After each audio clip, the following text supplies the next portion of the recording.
everyone, and welcome back to The Other Castle. Welcome back. I can't do it. Welcome back to The Other Castle. I'm not a robot. I'm Andrea. I was not designed with de-icing in mind. And my name is Tom. So here at The Other Castle, we give book reports on video games. And this week we are following up last week's episode with Portal 2. You've really been carrying us for the last 2 weeks, so thank you.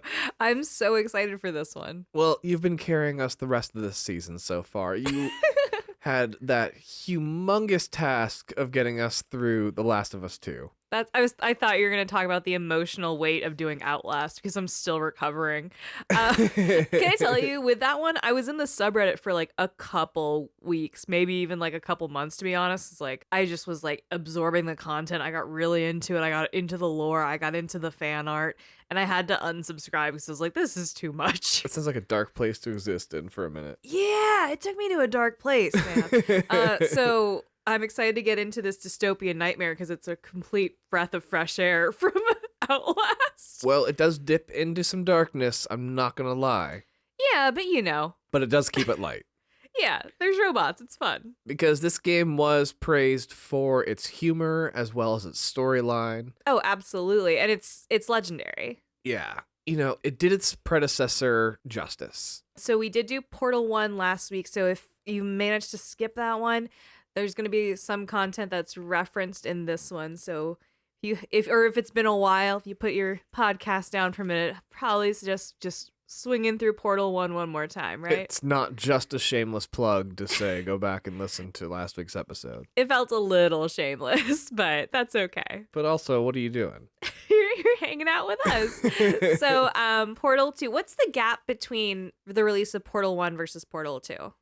Well, Portal 2 came out in 2011, and Portal 1 came out in, 2007? Okay, so a good couple of years. Yeah, so when Portal 2 came out, it managed to win 3 BAFTA awards. Damn! Right? That's a real-ass award. That's not some bullshit. Yeah, that's the British Oscars. Holy shit. They won Best Design, Best Story, and Best Game. I didn't know the BAFTAs really recognized video games as media. That's really cool. That's so awesome. Why don't the Oscars give video gaming its due? The Oscars don't even give stunt people their due. Like, we just watched John Wick 3 the other night, and we both just looked at each other like, why the fuck aren't these people getting, like, walls of golden awards? Like, this is amazing. They have absolutely earned it with that entire series. Absolutely. Incredible. That's a different podcast. Before the Game Awards, though, there weren't really, like, too many game awards that you could win. Fair, right? Because the official The Video Game Awards that Jeff Knightley does started in 2014. Right, and this game came out in 2011, but it did win the Spike Game Award 2011 for Best PC Game, Best Multiplayer Game, which you know a Call of Duty came out that year. But this won Best Multiplayer, and then it also won Best Male and Best Female Performance. That's really cool that it got male and female at the Spike Awards. Also, that's a very dated moment to talk about Spike TV. And if you didn't grow up in the basic cable era where everything was extreme, fucking Red Bull and like cool sunglasses and shit, Right. Spike is very much like testosterone. Oh, it was a very targeted demographic. Right? Yeah. Definitely men in my age group, but still today, I'm not interested in that shit. I don't know if Spike exists anymore. But like the XFL aired on Spike TV. Oh my God, that's right. Remember that? Yeah, that was a weird time. But yeah, Spike was very much just like, dude stuff, Gen X dudes. It was very aggressive for the time. But they were one of the few that were actually talking about video games aside from G4. Right, and G4 inevitably went out of business as well. All of these went out of business. Video games, they were too niche for the time, but unfortunately. Television itself is going out of business. That's a different story. God damn, that was cutting. So I love that they did get Best Male and Best Female Vocal Performance. That's really cool. Right, so that means we've got Ellen McLean coming back as GLaDOS and the Turrets. Love her. Joining her and the winner of Best Male Performance is Stephen Merchant as Wheatley. A whole ass actor. A whole ass actor. His big thing was the British Office, right? Right. He helped create, The Office as its whole with Ricky Gervais. Right. If you've ever seen anything with Ricky Gervais, he's usually the really tall, gangly guy standing next to him. In The Good Place, he runs the accounting department, The accounting right? department, yeah. He has that like big, weird, lizardy smile. He does an amazing performance as the character Wheatley, who we will get to know. I'm so excited. And then the legendary J.K. Simmons joins this game. I'm approaching the age where I find him attractive. Like that's how old I'm getting. I'm definitely at the age where I'm like thinking the dads are hotter than the kids in movies now, and I'm like, oh no, I need to get an eye cream. Like that is a big red flag of like you are getting old, bitch. I mean, he got jacked though. He did get weirdly jacked for Justice League, right? It was for something. I don't even think it was for Justice League. I think it was a completely different role. He just happened to be in Justice League too. Oh, okay. Because it was like, we don't need Detective Gordon to look that hot and like stunned on these hoes. Like, yeah, he got like superhero ripped for it, but it wasn't for any of the superhero franchises that he's in, because he's in multiple superhero franchises. He's destroying multiple franchises. His J. Jonah Jameson is so good, it transcended its first round and is now in his second round in a different multiverse. He's that good. Like, the way Wanda is her same character across all, what I forgot what it's called, but like... Yeah, she's a Nexus being. A Nexus being. He's also a Nexus being because of how good that fucking performance is. That's super true. Well, anyway, he plays Cave Johnson, who is the founder of Aperture Science. I love the first name Cave. That's so cool. That is a really That's punk good name, rock. isn't it? I like that a lot. Yeah, so these are the three main characters and most of the voices. There's also D. Bradley Baker does the voice of some new characters called Atlas and Peabody. Aw. Now, Atlas and Peabody, they are the playable characters for the multiplayer version of Portal. And they are also our first bio shot, a video game character named Atlas. And I know that my boy, Nolan North, has done some voices in this too. Oh, right. So Nolan North is also in this game. He plays the cores in this game as well. You legally have to have Nolan North if you do a video game past a certain threshold of like interest. He's in everything. It's him or Troy Baker. They're in everything. It's wonderful. Yeah, and he's wonderful in this. Everyone is. Yeah. When they decided to make Portal 2, here's what happened was they found another game, and it was called F-Stop. Oh. Which, if you know cameras, is a camera term. Right. The name of the facility was Aperture Science. Too perfect, right? Excellent stuff. This game F-Stop had this mechanic that allowed you to take a picture of something, and in that picture, you could blow up the picture and make an item in it larger. You could turn the picture and change the perspective, kind of like that game Fez. Okay, gotcha. So they were using those mechanics to create and solve puzzles. Interesting. Now, they were working at Valve, and then Gabe Newell, the head of Valve, walks in, and he's like, you guys are a Portal game now. Wait, so he looks over someone's computer shoulder and goes, dibs, and then is like, that is decree? Yeah. That's fucking sick. He's like, all right, so we want to tell the story of Aperture Science. You guys have made a camera game. This is perfect. It's too perfect. Love it. He wants to introduce Cave Johnson. He wants to introduce this other character, Caroline. He wants to tell the story of Aperture Science and tell this prequel to Portal. Gotcha. Very cool. So Portal 2 was initially going to be a prequel to Portal. Interesting. Okay. Like a Red Dead sitch. Here's the thing. We were going to have a Portal game, and there were not going to be any portals. Oh. We weren't going to have GLaDOS. No. And we weren't going to have Shell. Fuck off. So the first Portal was known for 4 things. Shell, GLaDOS, portals, and puzzle solving. Yeah. So they kept the puzzle solving and eliminated everything else. And puzzle solving's just what a fucking video game is. Are you fucking kidding me? Like, make a new franchise, man. Yeah. And F-Stop's like, we did. And then they walked in and were like, no, we're going to be something else now. We took your toys and made them something else. That's wild. So obviously that concept didn't last super long. No, the playtesters hated this whole concept.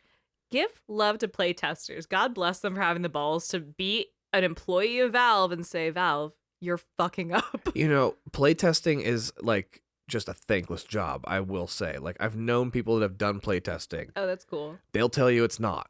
to be real. Like, their job is to break games. Right. They You just don't have to run through levels until you find fucked up shit, right? most of the time, but these playtesters were like, no, but we hate this game. Bless their hearts. And Valve at least listens to that. Yeah. They take playtesting very seriously at Valve, Good. which I do like about them. So I imagine maybe playtesters for Valve have a very different experience from most others. Yeah, that's fair. So the playtesters, again, they saved the first Portal as well. They made some changes, some adjustments that helped the first Portal become a success as well. But the poor people at F-Stop, they never got to make their game. Oh, so they developed all of these structures and all of these mechanics at Valve. Head of Valve is like, okay, that's part of Portal now. They're like, cool, I guess this is part of Portal. They run it through some testing. Ironically, because Portal's all about testing, their GLaDOS said you failed the test, you're in the incinerator, and they just didn't make it past the incinerator. They never got out of the Metaphorically incinerator speaking. again, no. I'm sorry, it's a little funny. I know. They don't get to be chill about it. Like, the GLaDOS voice coming over being like, you did not pass, no cake for you. No cake for F-Stop at all. Aw. The cake was a lie to them. So, yeah, the poor team. But they did decide to, readjust and start making an actual sequel to Portal. In camera terms, you're refocusing. Sorry, I'm sorry. It hurts, but I liked it. It was Okay. good. I'm not mad about it at all. You're a little mad. In order to introduce Portal 2 to the world, they did an ARG. Oh, an augmented reality game? They did. That's so fucking cool. I love shit like this. And this one was really unique because not a lot of people could participate in this one. Really? You needed a lot of different levels of intelligence and uses of different equipment in order to accomplish this ARG. That feels perfectly in world with Portal, though. You do need to have a very specific understanding of how to solve puzzles and riddles and logic problems and have the equipment. Yeah, like, Crazy. I would confidently say neither you or I could ever solve this ARG. Oh, we've done escape rooms. That's fair. Yeah. It's usually just me going, I don't understand, and then screaming and then getting weirdly wired in and you going, okay, so logically there's a window. We're No, great. you and I just don't have the technological know-how for the kind of stuff that is required for this. That's fair. On March 1st, 2010, Okay, so about a year before the actual game release. Portal 1 got a sudden update. On those PC Steam versions? On the Steam versions. Gotcha. And also on all the consoles. The consoles all Oh. were updatable as well. They patched everything. Cool. Yeah. In it, they had changed radio transmission frequency to comply with federal and state spectrum management regulations. Ooh. What this did was unlocked 26 different radios all along the entire game of Portal. That's so many. Yeah. And what you can do is take each one of these radios and walk to a different part of the level, and suddenly, like, a loud screeching sound would start coming out of them. That's so eerie. It was, and it was very creepy. Now, people, again, with a very specific skill set would recognize these sounds as an SSTV signal. SSTV. What does that mean? It stands for slow scan television. Slow scan television. Nope, you're losing me. I know. I'm sorry. So what it is, it's the sounds that get sent out over the airwaves in like old school television broadcasts that allow for images to be broadcast. Sending an image through airwaves? Yeah. Whoa, that's some like wartime shit, right? Oh yeah, entirely. Oh, that's crazy. That was encoding and shit like that. Ham radio people use that kind of stuff to like encode messages to each other. Yeah, hams. But there is like, your computers can get programs that will decode this. Oh, totally. One of the only like examples of it that I can think of was in that movie Contact that came out like, back in 97, but it was a pretty popular movie. And when the aliens sent their radio signal over the air, they were able to decode that radio signal and turn it into an image of like the device to send them into outer space. Okay, cool. So that's the best thing I can use to describe it. So people that recognize this were able to transcribe these images. And sometimes it was Morse code, and the Morse code didn't say too much. But the images all kind of led to this phone number. Oh, clues. And this phone number was something called a BBS, BBS. which is a bulletin board system, which is a pre-internet phone-based forum. Whoa. I'm trying to wrap my head around it. I don't really know what that means, but I I'm know. excited. So think of an internet forum, so they're folders with conversations in them. Oh. And it was pre-internet, but it was all through the phone, and messages were read out to you. So you would land on like a menu, or it would just start playing messages? Yeah, a menu. Very good. Okay. So people would upload messages, and, it was only Steam and Valve that were uploading these messages to this BBS. Oh, that's so creepy. I was the voice of our old workplace's BBS system. I was the voice on the end and be like, if you want to talk to customer service, press 3 or whatever. Do you remember that? Yeah. I've been one of these. I understand. Not quite that level of it. It's a little bit Okay. more like archaic than that, but I do like that. That's very good. Yeah, this was in 2020, so it was a little different. It was just me reading out COVID guidelines and shit.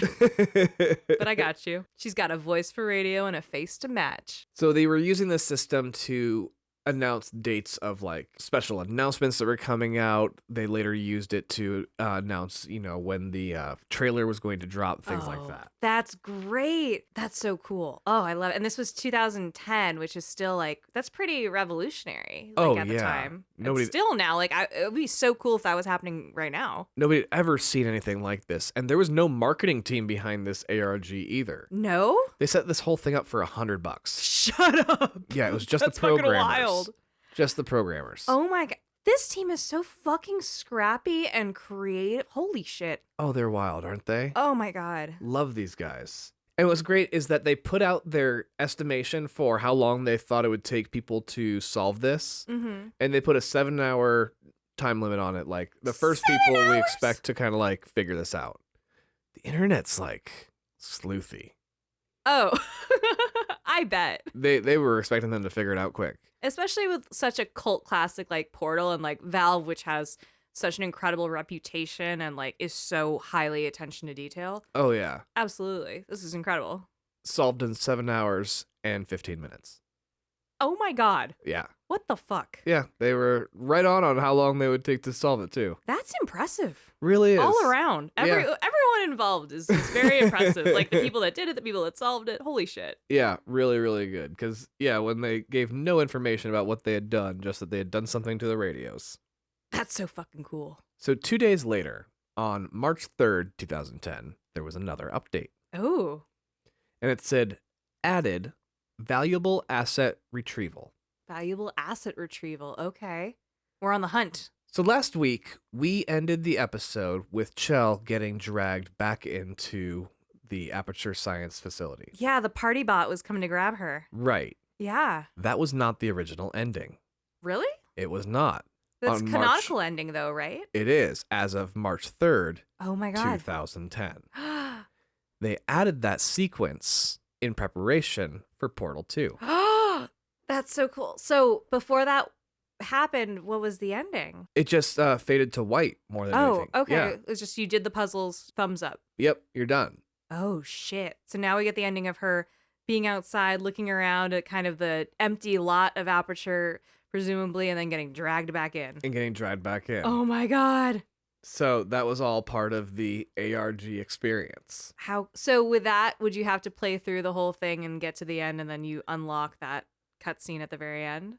Yeah. Oh my God, that's so cool. The next time you played through it, that was there. I'm giddy. This is so exciting.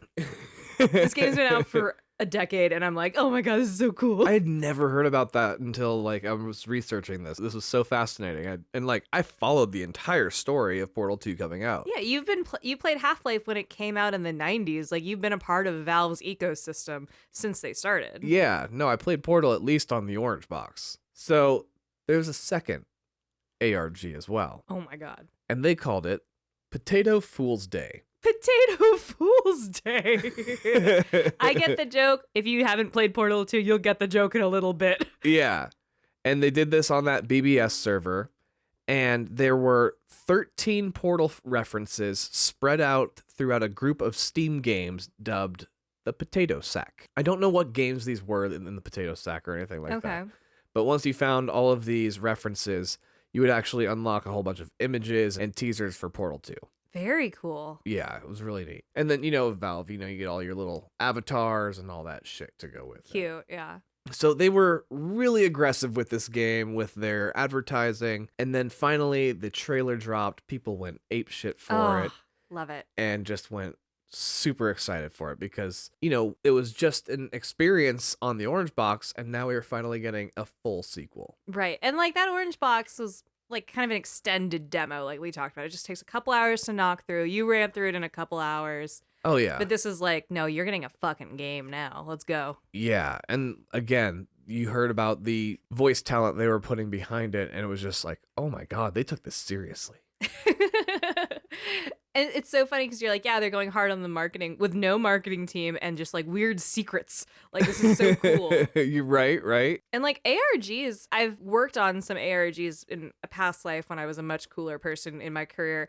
And those can run 5 figures easily for like a week. You know, those are expensive to run. That usually takes a lot of people, a lot of teams, some play testers to run through them first. Like, they were just like, fuck it, let's go. Let's just try this and see if it works. Hell yeah, like, that's so cool. All right. Well, Portal 2 did end up introducing a lot of new elements. It was bringing back a lot of the old elements from the first game. So we still have buttons. We still have the weighted and the companion cubes that, like, are coming back to it. They had to have portals because the playtesters rioted. Right. We absolutely needed portals. We absolutely needed GLaDOS. We absolutely needed Shell. Yeah. We did not need some new protagonist named Mel. Like, I appreciate the work they put in. Going from Shell to Mel feels lazy. Am I wrong? It's so bad. They were going to make the new character Mel. That was just... Portal 3 featuring Dell. Like, shut up. I can't even. But they're also going to bring in a whole bunch of new elements as well. So they're going to introduce these things called the aerial faith plates. So they launch you up into the air. Ooh. We have the thermal discouragement beams. Discouragement beams. So these are lasers and they can kill you. It's a discouragement beam. But they're also going to power up shit for you. I want a frickin' shark with a frickin' discouragement beam attached to its head. Next up is the mobility gels. Now, the mobility gels are a unique story in and of themselves, and they're just a mechanic in the game. Okay. So the mobility gels come from a team at DigiPen that was a class that they went to the school fair and found. If you do the DigiPen fucking thing, you're absolutely getting a job at Valve if you're clever enough. That's so fucking great. Right? So they came up with this whole system with these things they called gels. What they allowed them to do was paint the walls, and that paint would give the walls a different characteristic. For example, we have the repulsion gel, which is this blue gel, and once it gets on any surface, it makes it a bouncy surface. Fun! Right. Then we get the propulsion gel. This is an orange gel. And when that comes onto any surface, it gives you the power of like super speed. Oh, that's cool. Yeah, so you can run really fast through it. If like Splatoon had power-ups, that's fucking sick. Right? And then the last one is a white gel, and it's called the conversion gel. And what this allows is for portals to exist onto surfaces that previously would not take a portal. Okay, so it makes it compatible with portals. Yeah. Got it. Yeah, so these gels came from that really small team over in a school at DigiPen. Oh, that's so great. But they didn't get their own game out of it, but they got included into this legendary game portal. I love that DigiPen kids just graduate into Valve. Like, that's such a great pipeline for your career. Right? I mean, if you're going to school to be a game designer. Yeah, it's like the art school in Emeryville right next to Pixar that just Pixar swoops people up from all the time. Like, it's great. Yeah, I was also thinking of CalArts down in Los Angeles as well. That's where a lot of the animators from Disney go to. I love it. It's perfect. Yeah, there's always that school. Yeah. They're like, you're right there. Come on. All right. Well, as we found out with the first Portal, because originally I was going to do both games as one episode because I was like, oh, Portal 1 is just like a demo, and Portal 2 is only like 3 hours long. I can bang these out as like one long episode. Ha ha ha ha ha. Portal 1 was one episode in itself, like so dense. I had a fun time with that one. It was. That one's super fun. Also, please listen to that one before this one if you haven't, because you're going to need to. Speak of spoilers. Lots of spoilers. Sorry. Portal 2 is, Holy shit, this girl thick. By this girl, you mean this plot? Oh my god, yeah. Okay. They really they packed it deep in this Pack one. it up, pack it in. Yeah. We're gonna go on a huge journey on this one, everybody. Let's fucking go. All right. Well, we left off with poor Chell being dragged back in and Dr. Ratman putting her in a deep sleep. My baby Doug putting his girl to bed. And he went to sleep himself. And He said goodbye to his calendar of women of aperture and said, until next time, my love. And I guess just to address Ratman here at the beginning, he is presumed long dead Oh, in the events of Portal 2.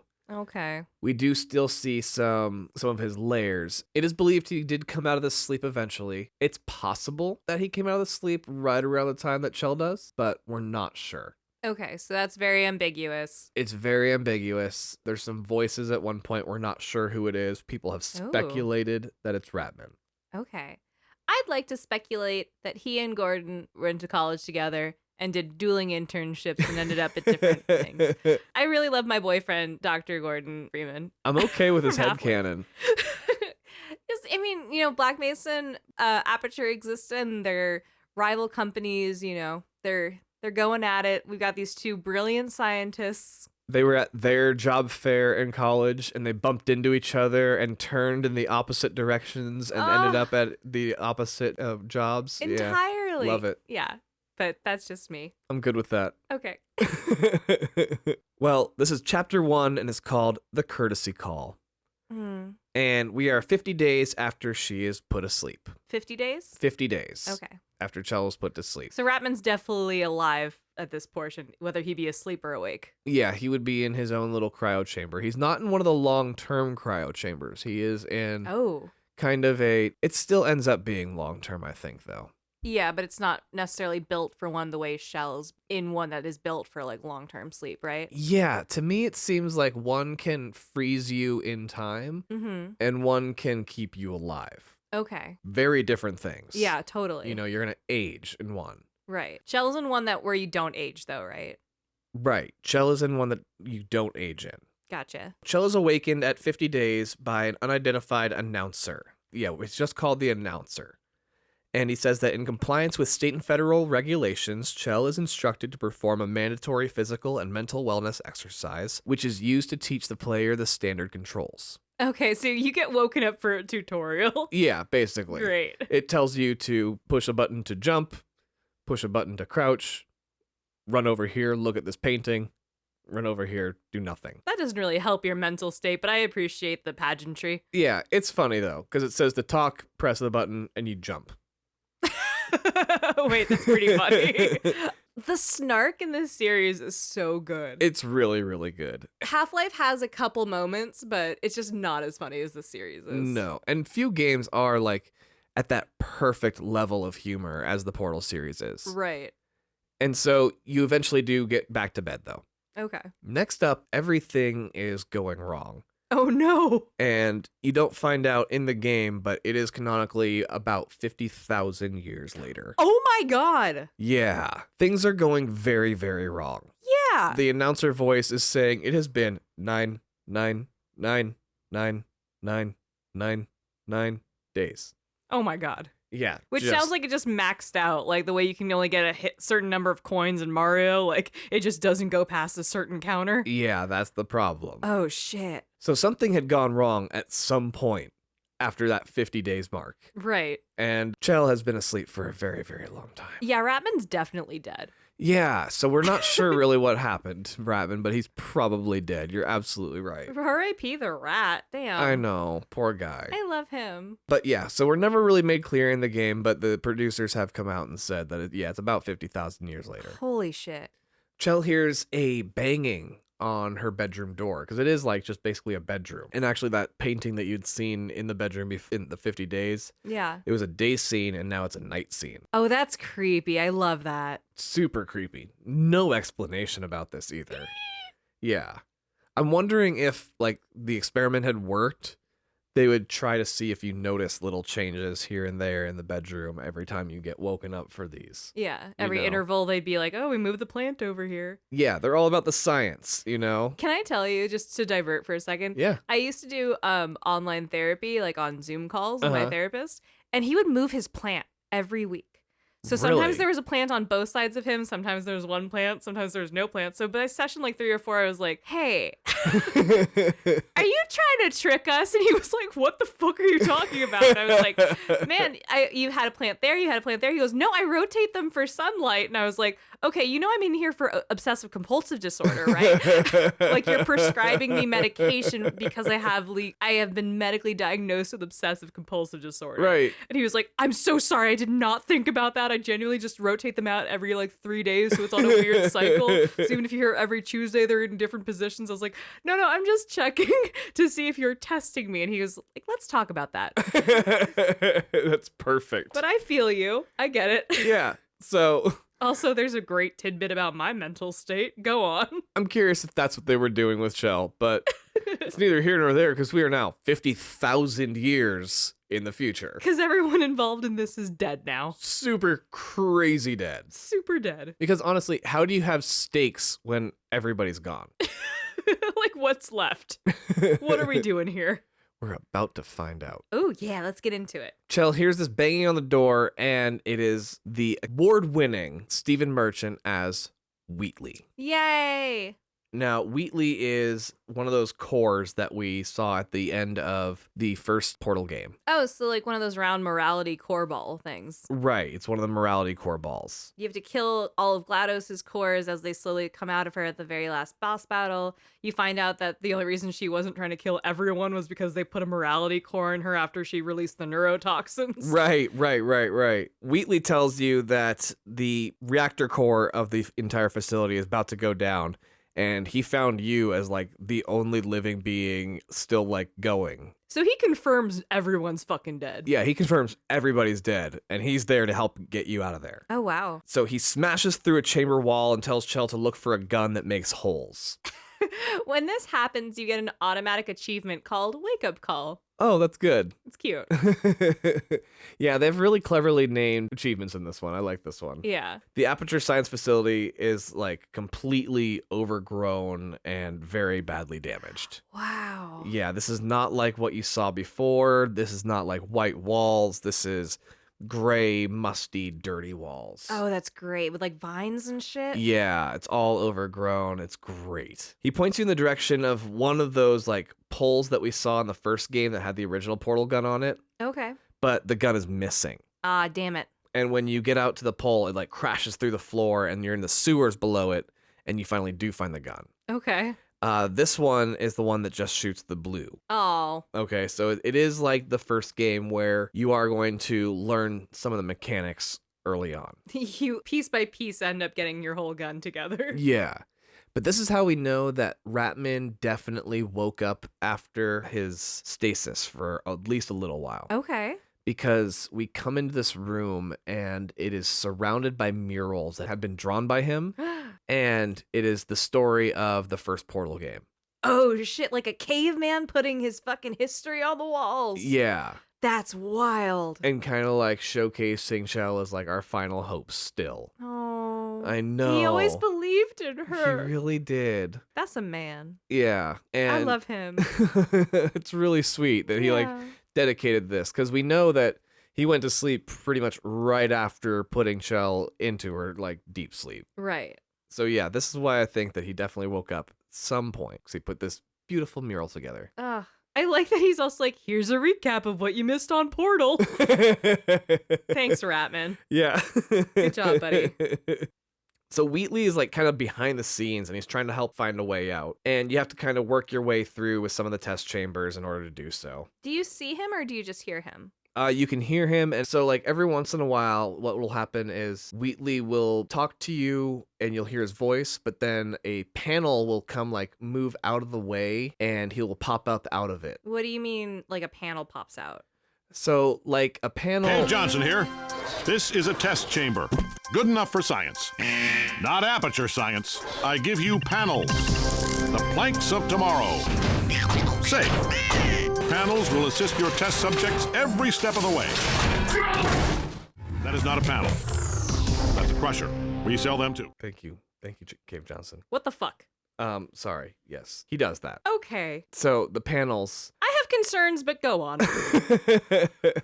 He'll pop up out from behind one of these panels and talk to you that way. Gotcha. He's also always on like a rail. He's on like a track, right? He's on a track that he has to follow the whole time. And you have to like keep working your way through this facility in order to find your orange portal. But again, this is just the tutorial section. Because like, you know, they're smart. They're not going to assume everybody played the first game on the orange box all that time ago. Right. But they'll assume people jump on the hype train. So like, here's what you missed on fucking Portal. Here's how to do the thing. Right. But they also are recognizing that there's going to be plenty of people that definitely did play the first Portal game. Yeah. And they don't want to make it too long. So they take what you learned in 16 levels in the first game and compact it down to 6. There you go. Yeah. That's fair. So you learn all those mechanics really quick. Yeah. Very cool. Instead of GLaDOS taking through all this, it's actually that announcer voice that we heard before. Oh, okay. And he reminds you very often that he is just a recording and has no idea how well or poorly you are doing. Where GLaDOS was very invested in your movement, he's like, do what you want. I do not care. Yeah, he's the complete opposite of that. But he's also very much like, he doesn't care because he can't know what's happening with you. I have no investment in this. Yeah. I miss GLaDOS. Is that weird to say? Oh, I don't blame you. We all miss GLaDOS. So when explaining the physics of portals, instead of GLaDOS's like speedy things go in, speedy things come out, he says, if the laws of physics no longer apply in the future, God help you. He really is like, fuck you, you're on your own. What a dick. Yeah, they recognize that they have no idea how far in the future you could wake up and like find yourself alone. Is physics and gravity broken? We don't know. Is there air? We don't know. You're on your own, buddy. Yeah, that's great. So you do eventually find Wheatley, who's been on like one of those guide rails like we were talking about. And he says he's limited by that rail, but when you find him, he's at the end of it. Oh. He explains that he was told by a quote-unquote them that if he detaches himself from his rail, he would die. Oh. But he feels he is kind of left with no choice and he is going to risk it. So he flings himself off and tells you to catch him. Catch me. He immediately falls to the ground. So he's a little dummy. Oh yeah, but he's perfectly fine. I love him. Go Wheatley. And then for someone who thought he'd be dead when he fell off, he knows that you can plug him into a thing on the wall that will like allow him to move to certain parts of the facility around. Okay, so you don't have to haul him around. Yeah, you kind of still do. Oh. He's just like Son of a bitch. He's just like kind of like I can R2D2 this shit and plug into like this wall over here. Gotcha. Yeah. But you're still fucking hauling him around. Fucking Wheatley. Right. So Wheatley takes Shell through a series of old tunnels that are looking like frightening familiar. Uh-oh. Yeah, he tells you that in order to escape, we're going to have to go through her chamber. Her chamber? And Wheatley is terrified to go into her chamber. Oh, he should be. Out of the fear that she'll be awake. Hell yeah. We're just playing the pronoun game for no reason. There, like you said, there's 3 voice actors in this fucking game. Right. One's Stephen Merchant, one's J.K. Simmons. You do the math. But go on. He doesn't know that yet. Well, as the door opens, though, he realizes that she's still dead. Oh. Wheatley does not realize you're the one who killed her. Oh. Because he tells you the story of the human that actually managed to defeat her. Oh, shit. Right? Her reputation precedes her. I love that. Yeah, he also thinks that that human was a he. Keeps using he pronouns. Oh, Wheatley. I know. How wrong he is. How wrong. Right. So, like, the only reason that he was helping you was actually just because you were the only human left alive in the facility. Right. You finally come across GLaDOS's, like, dead body. Oh, shit. And it's just laying there in her lair, like, on the ground. So it's mechanical parts and robot bits. Yeah. Yeah. It's not a human body or anything. Yeah. We're really personifying this fucking Zamboni. Right. No, it's a disassembled robot. Yeah. And you go into the guts of her lair and you find like this room full of circuit breaker switches. And Wheatley tells you to find the one marked escape pod. At least they were very literal about how they labeled things. Right? Thank God. But then you look around and you look up, and there's like 1,000 fucking switches Oh, shit. in this room. It's very like, it's a circle that goes up. Oh, And shit. it's like this shaft, and you can't even see the fucking top of it. It's going so high up. He's like, yep, grab the right one. And Wheatley's like, all right, it's dark up there. Let's plug me in, and I'll turn on the lights. And he goes, let there be light. That's a God. That was God I was quoting. I like Wheatley so much. That's so cute. God bless him. Oh, it's such a good line. Yeah, I love that guy. That was God I was quoting. But Wheatley didn't turn on the lights. He actually initiated a power-up sequence. Oh, no. The platform you're on lifts up through like the breakers and flips them all on as you're going on. All of them? All of them. And the announcer robot says, power up initiated, as you burst through into GLaDOS's chamber. Wheatley's a dumbass. And you watch as she reassembles herself and comes back alive. So you said you miss GLaDOS. I did. I do. I'm happy. And in this moment, you unlock the achievement, you monster. You love that line so much. You say it every like week at least. I do. I quote it as much as I quote the Raimi Spider-Man movies, which is often. Way too often. Yeah. She sees Chell and she goes, oh, it's you. It's been a long time. How have you been? I've been really busy being dead. You know, after you murdered me. She says that? Yeah. Fuck off. That's so good.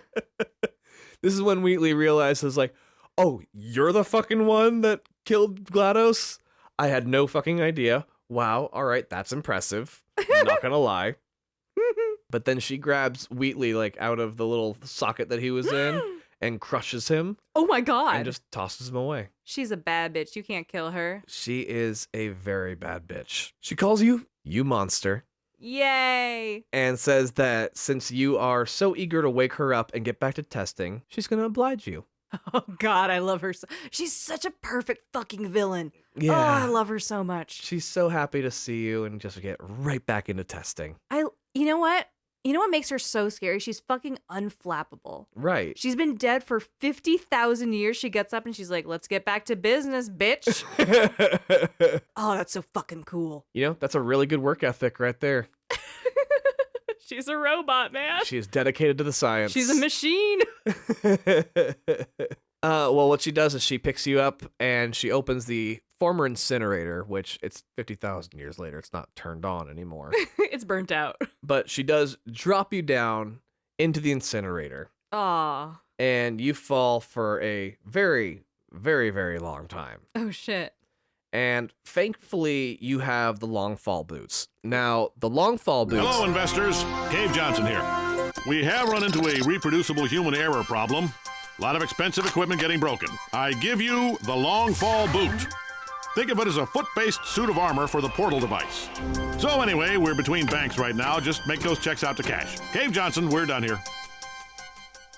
Yes, thank you, Cave Johnson, once again. You can hear these, right? It's not just me. No, really, I'm sorry. He does this. I'm losing my mind, right? He will just, like, cut in whenever he feels like it. Jesus Christ. There is no stopping Cave Johnson. Oh, my God. So she throws you down into here because the orange portal gun is actually down there. Oh, she's helping you out. Yeah. So it had its method to her madness, which is literal madness. And she leads you to the testing chamber so you can start doing your tests. I love her so much. On your way, she tells you that while dead, she was forced to relive her death over and over and over again for the past 50,000 years. Is that what happens when we die? I don't know, but at least it did with her. Interesting. I know. There's philosophy built into this that I'm going to dive way too much into. I don't think you want to. It'll probably go really dark real quick. Yup. It's okay. I'll go see my plant-moving therapist afterwards. And she says that she is planning to test you for the rest of your life. Great. And after that, she's going to get into reanimating the dead. Just for you, bitch. just so she can keep on testing you. So really, this is just set up for Zombie Portal. Right. That's all I heard. So we're on to chapter 2 now, which is called The Cold Boot. And the testing chambers are looking awful, like I was saying. And GLaDOS is having a really, really hard time getting all the systems back under her control. Oh, Obviously. just because it's been 50,000 years. Right. Things are falling the fuck apart. It's just decrepit, right? Yeah, entirely. Everything's falling apart. And the next few chambers actually start to introduce some new gameplay elements to Portal 2. Mm-hmm. Because the first 6 levels, like I was saying, just introduce you to all the elements that you learned in the first game. Right. Now we're going to get into some new stuff exclusive to Portal 2. So that's what we were talking about with those lasers before. Yeah. And discouragement beams? yeah, the discouragement beams. I love that so much. Yeah, I mean, there's not a whole lot of story in these parts because this is, again, some new tutorial stuff, but it's with new elements at least. Cool. So they can take their time a little bit more here because this is at least going to be new to everybody. Very cool. And during this, it's really just GLaDOS kind of like taking the piss out of Shell the whole time. Just fucking ripping on Shell. Yeah, she's like, you killed me all those years ago. Like, I deserve this. We're not friends. No. And she's got like so many insults that she's saved up for this moment. One of my favorite things that GLaDOS does after Mhm. Shell has been asleep for 50,000 years is constantly call her fat. Like, I haven't played this, but I've watched it over your shoulder. I've watched a lot of content about it. I just haven't been able to play it on a console since I've been playing video games, really. Right. But I will be now that it's coming to Switch. And just the amount of times GLaDOS is like, you're really fat. Really fucking cutting and funny. And Shell is very athletic. Like, Yeah. she's not skinny, I wouldn't say, but she has an athletic body. Like, she definitely looks like she can do some fucking cardio. Right. No, She has like a kickboxer's body. she's fit, but there's nothing fat at all about her. No. And she's also been in stasis for a long time. She hasn't eaten food in 50,000 years. Fuck off, GLaDOS. So she gets into one of the test chambers, and you complete it and everything, and you do a good job. And then GLaDOS is like, so we have the results of your test, and the results say that you're a horrible person. She's the most bitter robot bitch of all time. They weren't even testing for that. Just came up. Just what the test says. You're a horrible person. And then she's like, at least the science now backs up your mother's decision to abandon you at birth. Oh my god! GLaDOS! She is cutting, though. She's a cunt. Yeah. I love it. She's my hero. In another one of the test chambers, like after the test, GLaDOS congratulates Shell on beating the odds on not being extremely skinny after emerging from suspension, even managing to gain some weight. Just calling her fat for no fucking reason. It's so good. And Shell's so stubborn. She's like, I won't give you the satisfaction of a response. Like, being a silent protagonist, she's just like, one, it's a game decision. You don't have to do a voiceover. You can kind of put your own spin on how you feel Shell feels.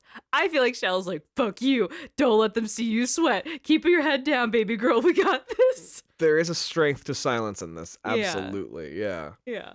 At one point, she tells you that the air you're breathing is just recycled CO2. They kind of like take out the C and just leave the O2 and just throw it back out into the atmosphere. So you're just going to breathe the same air all the time until you die.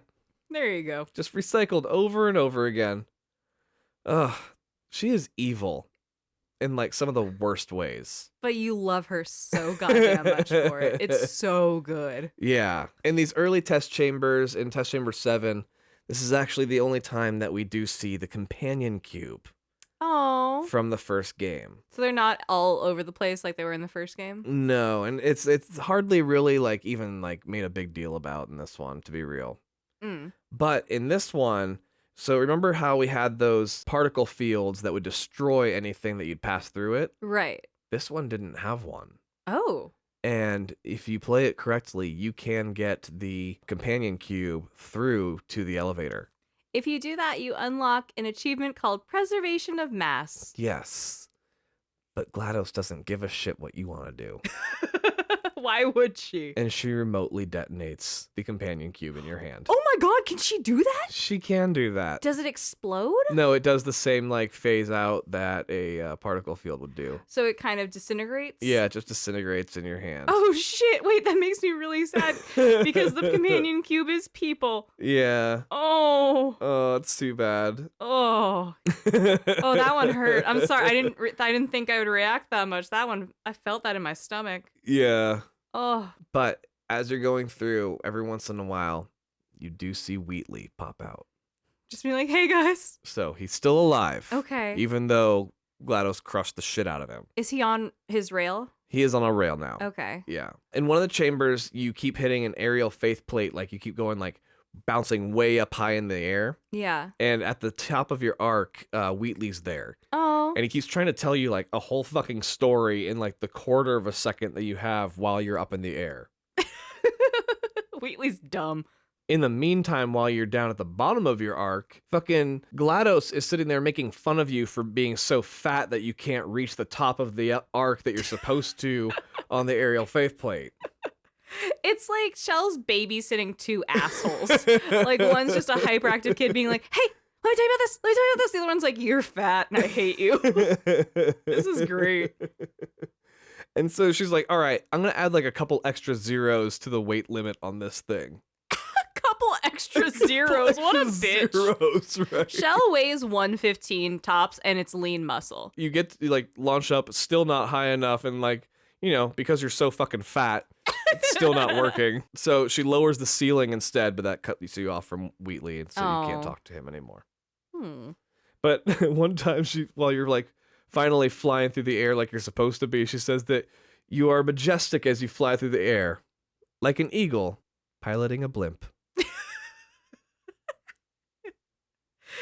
This was the best writing. I love it so goddamn much. It's so good. Oh, the actresses said like some of the lines that they had to cut were just too biting. Oh, I want to hear all of them. Bitch. Yeah, there's like 2,500 lines that GLaDOS recorded. What? And yeah. Holy shit. They obviously could not put all of them into the game. How long does it take to beat this game? You know, it depends on your level of puzzle solving skills, you know. Right.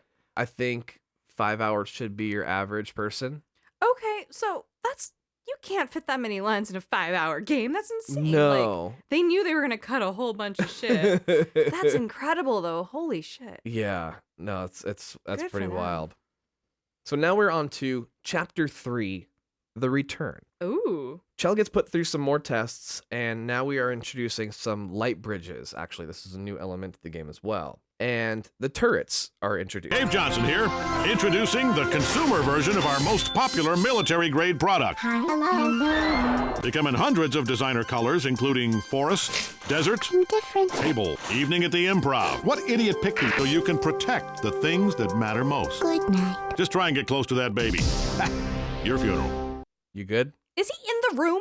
I hope he's done. Oh my god. Like, honestly. Cave, we're done with you, okay? We haven't even introduced you yet.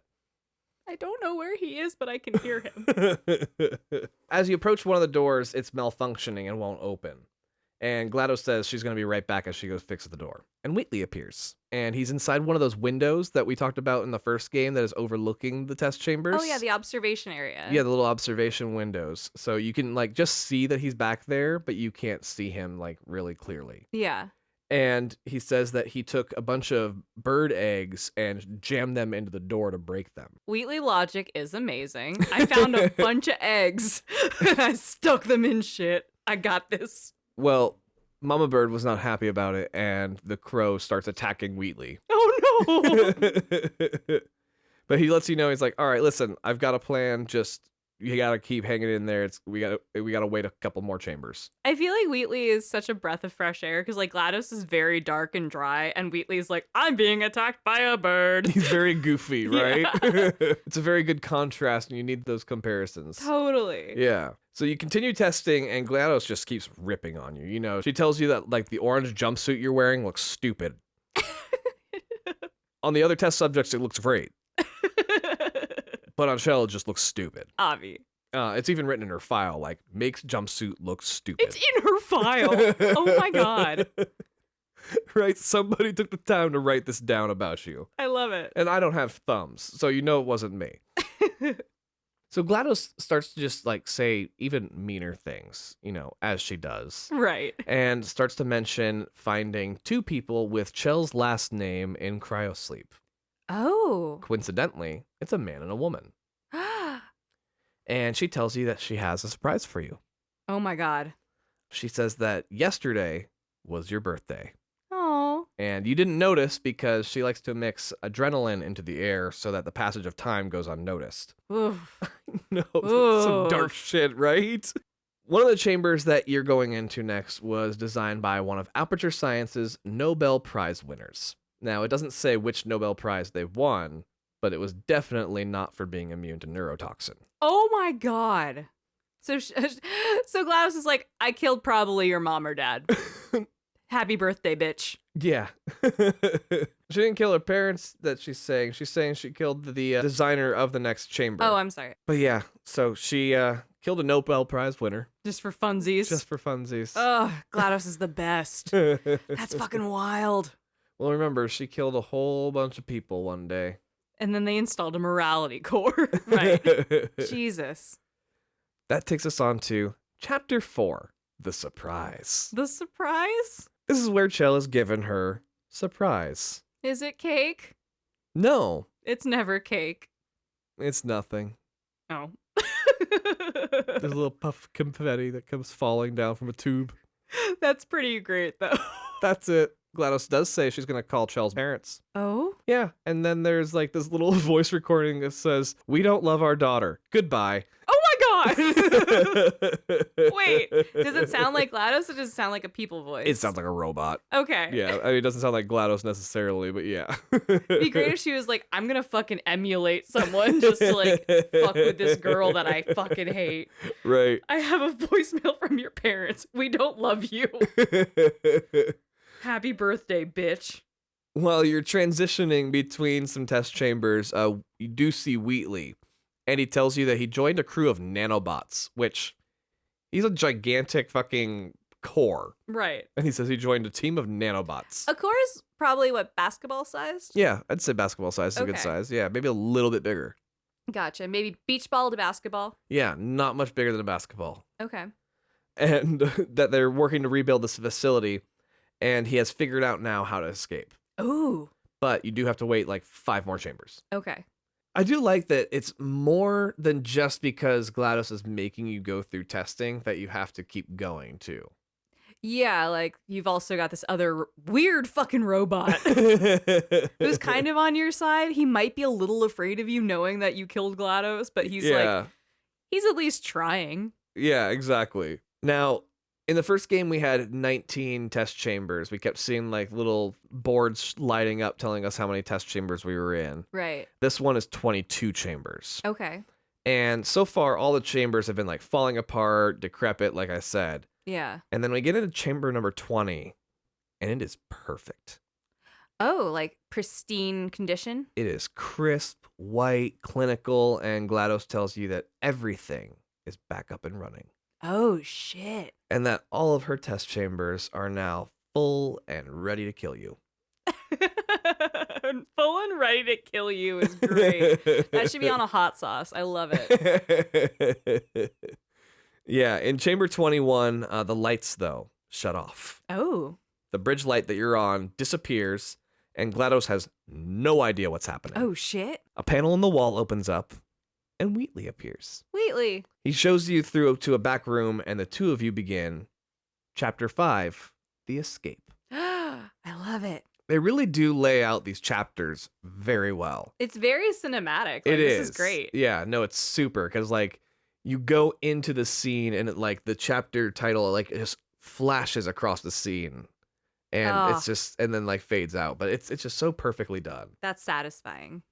So now you're in the guts of the facility again.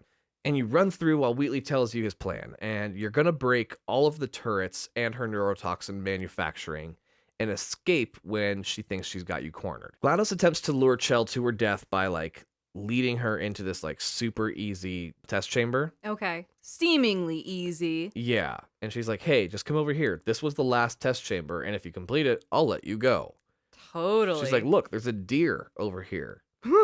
So come and do it real fast. And you get over there and like it's pretty much already solved. And then you look around and all the chambers are completely sealed around you. And she floods it with neurotoxin and you die. Damn it. So your best option is just to continue with Wheatley Yeah. and not go and try to solve that super easy puzzle. Don't fall for the deer. Don't a deer. No. And like this is like really a lot like the finale of the first game where you're like using everything that you've learned so far to escape. Yeah. And it features turrets, you've got these moving walls. GLaDOS is using the like actual facility itself to try and kill you. Oh shit. So she's like trying to smash test chambers together while you're in between them. Oh no. Yeah, no, she is like maniacal and out to fucking get you. Jesus. Finally, the lights go out, and Wheatley says he's going to try something that is probably going to kill him. Oh. And he turns on a flashlight. He doesn't really know what kill himself means. Like he's threatened action that would kill him twice now, and one was plugging into a wall, like unplugging from a thing, Right. and turning on a flashlight. He's like, I either have a battery or I am DC. Good job, buddy. Yeah, and it turned out he was battery operated because those quote unquote they told him again that it would probably kill him. Gotcha. Yeah. Whoever this they is. He might be a dumb core. Like the cores are for morality and like balance and justice and shit. His might just be like whimsy. Yeah, exactly right. Well, they do manage to eventually sabotage GLaDOS' turret and neurotoxin manufacturing facilities before they get to her. Good. Turrets, they do it by, they put this broken turret into like a template zone, and the quality control robots see this broken turret as being like the prime version of it, and so they destroy any working turrets. Oh, so they're like, this is what they are supposed to look like. If they don't look like this, fuck them up. Yeah. I think the Broken Turret is one of Nolan North's voices. Yes, Nolan North does play the broken turrets. Starring Nathan Drake as Broken Robot. And then the neurotoxin one, you break these by actually breaking some rules of Portal. Oh, Traditionally in Portal, you cannot put a portal onto a moving wall. okay. However, in order to destroy the neurotoxin, you do put a portal onto a moving wall. So it allows you to do it in this one In specific this area. one specific moment, you're using a laser to like chop up some wires. That's got to be really hard to figure out, huh? A little bit, because yeah, you are trained that you're not supposed to be allowed to do that. And then they're like, JK, They're like, but here it's fine. here it's okay. If you're fucking up GLaDOS, go for it. Right. Now, in between these two facilities, when you're going between the turret manufacturing facility and the neurotoxin facility, you go into the employee daycare center. Oh no, this is going to be dark. Now, this is where Bring Your Daughter to Work Day occurred. That's right. And it's very clear here that Bring Your Daughter to Work Day was basically the last day anybody was here, and it ended very abruptly. Oh. If you remember from the last game, GLaDOS decided to flood the place with neurotoxin that day. Right. She saw all of the children there as being, oh, look, there's a lot of fucking test subjects here now. This is great. We basically doubled the number of test subjects we could have. So she flooded the place with neurotoxin and put a whole bunch of fucking people into stasis Oh my god. and turned them into her test subjects. Right, and then they quarantined everything, threw a morality core in her, and they tried to figure out what to do next. and- Yeah. Yeah. And that's Holy shit. why Ratman started his whole adventure. Ugh. So we know that both of Shell's parents worked at Aperture Yeah. now, and so Shell was one of those daughters that came to Bring Your Daughter to Work Day. Right. So we find that out by going through, and on Bring Your Daughter to Work Day, there was some like science fair experiments. And it seemed like every fucking kid decided to make a potato battery. You know, as you do. As you do. It's that or a volcano. Let's go. There's like one kid that didn't do one, and it wasn't Shell. I didn't understand the assignment. But the last one that you go through is this gigantic fucking potato. Like, how big? Like floor to ceiling. Oh, shit. Vines and crazy shit growing out of this potato. Like James the Giant Potato. Yeah. Oh, shit. And the poster board behind it in the very bottom right in small kid writing, is the name Chell. That's my girl. So stubborn, her potato outlasted everything, too. And this is how we find out that, like, Chell was abducted that day and became test subject number 1498. No. Remember, Ratman, like, moved her name up the list when he found out she was so stubborn and she would never quit and stuff. Mm-hmm. And considering how much older she is when she starts in Portal 1, like, how old would you say she was? Like, mid-20s? I was going to say like 23, 24. Yeah. She was basically raised in a test tube. Oh, that's wild. Like, that's fucked up. She's probably like 8 when she goes in for Bring Your Daughter to Work Day based on that handwriting. You would imagine so, yeah, or so. So you wonder why she's a mute character. She's like, what the fuck does she have to talk about? Like, yeah, she's gone through some torture. This poor girl. Yeah, poor thing. And you kind of have to piece those parts together, you know? It's not something that they are very direct with or come out and say. Oh, poor baby. Yeah, it's pretty tragic. You have to kind of, like I said, piece it together. But once you do, it's like, oh, fuck, this is really kind of a lot darker than you would imagine for such a funny ass game. For a puzzle game about robots? Yeah. Jesus. Now, at one point, you do find yourself on this conveyor belt with like a bunch of junk from the facility. And along it is a turret that's malfunctioning. Mm-hmm. But it says as you pass it, I'm different. Ooh. If you pick it up, it thanks you, tells you to get mad, not make lemonade, and then tells you the story of Prometheus and how he was eaten by birds. You're right. You're not like other robots, buddy. Are you okay? Fuck the lemons. Get mad. Then he says her name was Carolyn. Then just starts repeating these lines over and over again. Okay. Next up, you and Wheatley jump into a series of tubes that are like hurtling cores and cubes all over the place. They remind me of those tubes from Futurama. Yeah. Yeah. Where they shoot people through. All over the place. Kind of like the tubes at banks, but like bank. bigger. Yeah. Yeah. The first time I saw those, I lost my mind. I was I like, are we know. in the 1920s sending letters through the fucking buildings? This is amazing. And you're like, this is a normal thing that people do in the Midwest. It was like, good for you. This is fucking magic. Yeah, I was there with you that time. That was really funny to see your reaction. And I was like waving to the banker, like, did you get it? And she's like, yeah, dumbass. This is normal. I'm a city rat. Well, in these tubes, you are on your way to GLaDOS. GLaDOS. Now, as you're in the tubes, Wheatley is having like the time of his life. Is he just having a ball right now? Yeah, because of course he was told that if he ever goes in one of these tubes, he'd die. Is he Butters? Like, I feel like at every turn, everyone was like, you can't go outside or you'll get murdered. He's Right. like, all right, I'll just be an agoraphobic robot, I guess. Bless him. Well, as he's going through these tubes, he's looking around. He's like, oh my God, this place goes down for like miles. But he's like, but that was all like sealed off years and years ago. And then suddenly you guys get separated by a fork in the road. Oh, no. Once you get out of the tube, you work your way through a little until you see a door. And when you get to the door, it turns out to be plywood against the wall. Oh, not a great door. And it just falls over. Oh. And GLaDOS says she's surprised you fell for such a simple trap. Fucking GLaDOS.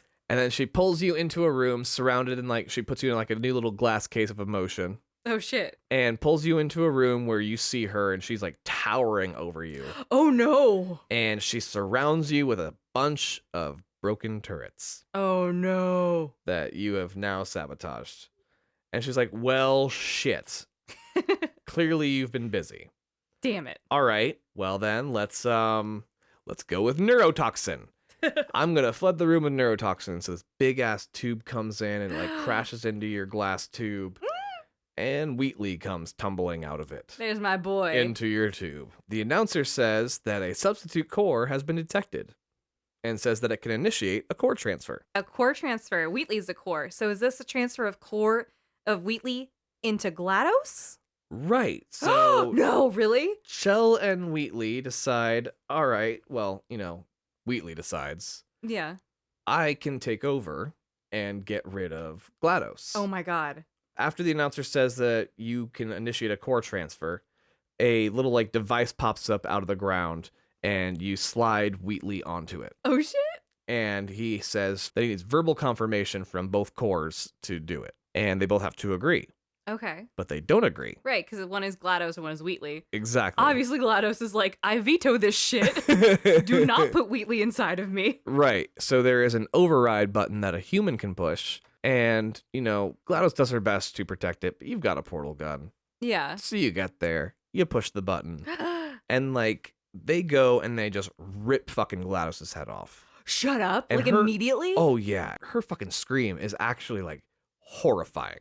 Oh, my God. Yeah, and she's a robot. Yeah, and her vocal tones have been very even throughout the entire game, even when she's like, you murdered me, you monster. Have you ever heard an auto-tuned scream? It's fucked up. I do listen to T-Pain.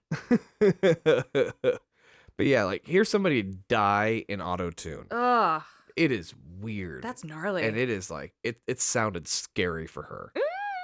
So now her head is just lying on the ground. Oh, God. And Wheatley comes popping up as the head of GLaDOS's body. Stupid ass little beach ball ass Wheatley. He is. It's this tiny little beach ball ass instead of, GLaDOS's gigantic head that goes on there. Like those creepy teddy bears that are a big body with the tiny head and Yeah. shit. That's Wheatley.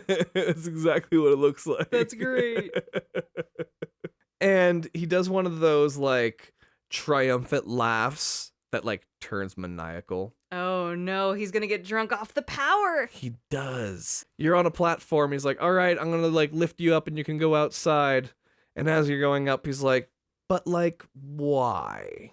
Why should I do that? No, Wheatley, we were homies. And he does this one scene where he's like Brendan Fraser in Bamboozled, where he starts speaking Spanish. Ay, es cocaína. Yeah. He says something along the lines of, the program you're trying to use is, you're using it incorrectly. Please refer to the manual. It's exactly like Brendan Fraser in Bamboozled, not doing it correctly. Oh, that's Right. great. I love it. And then the body that he's inside of also has programming of its own that he wasn't aware of. Right, because it's GLaDOS's, I don't want to say mech, but kind of her mech. It is. Well, it's the facility's mech Yeah. because it gives him a desire to test. Okay. And so he's like, so I need you to stay because I need you to test. That's my one function. Yeah. He's like, I'm sorry. I didn't realize this was going to be a thing, but you can't go anywhere now. What a dick. And then GLaDOS starts talking she's just like, you fucking idiot. So she's not dead. She's not dead. She's just not in control. She's not in control anymore. And she starts heckling him, because it's fucking GLaDOS. Is it coming from where her head ended up? She's not, I guess the voice is coming from all around you, but she's not physically in the mech anymore, so to speak. Wheatley's running the mech. Okay. She is confined to her head at this point. Ugh. And Wheatley's just like, you know what? I'm tired of your shit. And he rips her personality out of her head and jams her into a potato battery. A potato! So, Like the potato sack from the ARG. yes, that's where our first introduction to the potatoes were. Oh my god. We've been teased about potatoes all the way through. And it's because we got potatoes. Because it was story relevant. That's Yes. so good. Yes, potatoes was born. Was it the big potato that Shell made for the science fair? No, it wasn't that gigantic. That's one. Oh. No, he wanted to make sure that she was embarrassed, so he put her in just the most simple thing he could possibly put her into. Not even the cool potato. Right, without letting her die, but just barely survive. Ugh. And so he continues his tirade, and GLaDOS realizes that she has seen this guy before. Oh. And she recalls in her distant past where Aperture Science created Wheatley with the express purpose of impairing GLaDOS with self-destructively stupid ideas. Oh my god. That's too perfect. I love it so much. She was like, you were always meant to be my downfall with your dumbassery. She refers to him as the moron they built to make her an idiot. I don't even care if that's a mind game she's playing. It's perfect. GLaDOS is the fucking best. And Wheatley is humiliated and pissed at this point. Totally. Reasonably so. He's like, fuck you, potato. And he tosses GLaDOS into the elevator that, you as Shell are still in. Right. You've been in this elevator during all of this. And he just starts beating the lift down into the ground, and just finally gives way and starts falling. Oh, shit. And it leads us into Chapter 6, The Fall. Chell and GLaDOS fall down this disused length of what clearly used to be a much larger elevator shaft. Mm-hmm. At fully 4 kilometers deep, the fall gives them, like, a lot of time to catch up. Ugh. So GLaDOS says, "Oh, hi. So, how are you holding up?" "Because I'm a potato." I'm a potato. And then she has, like, a little, No. "Oh, good, my slow clap processors are still intact." I love her so fucking much. She's the best. We all eat potatoes tonight in her honor. Yes, you all should eat potatoes. I love her so much. She is completely unenthusiastic about their chances of surviving their trip underneath the laboratories. She sarcastically thanks Chell for putting a core that was designed to be the dumbest piece of shit to ever exist in charge of everything.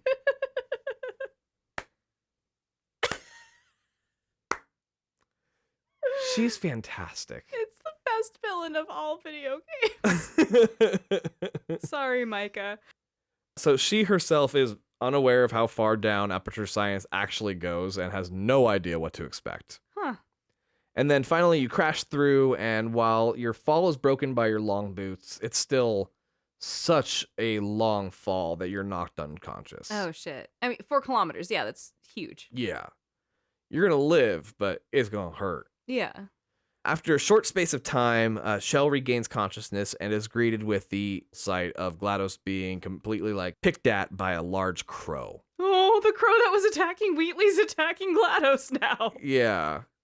Birds are not your friend in this game. Not at all. No. Does not like robots.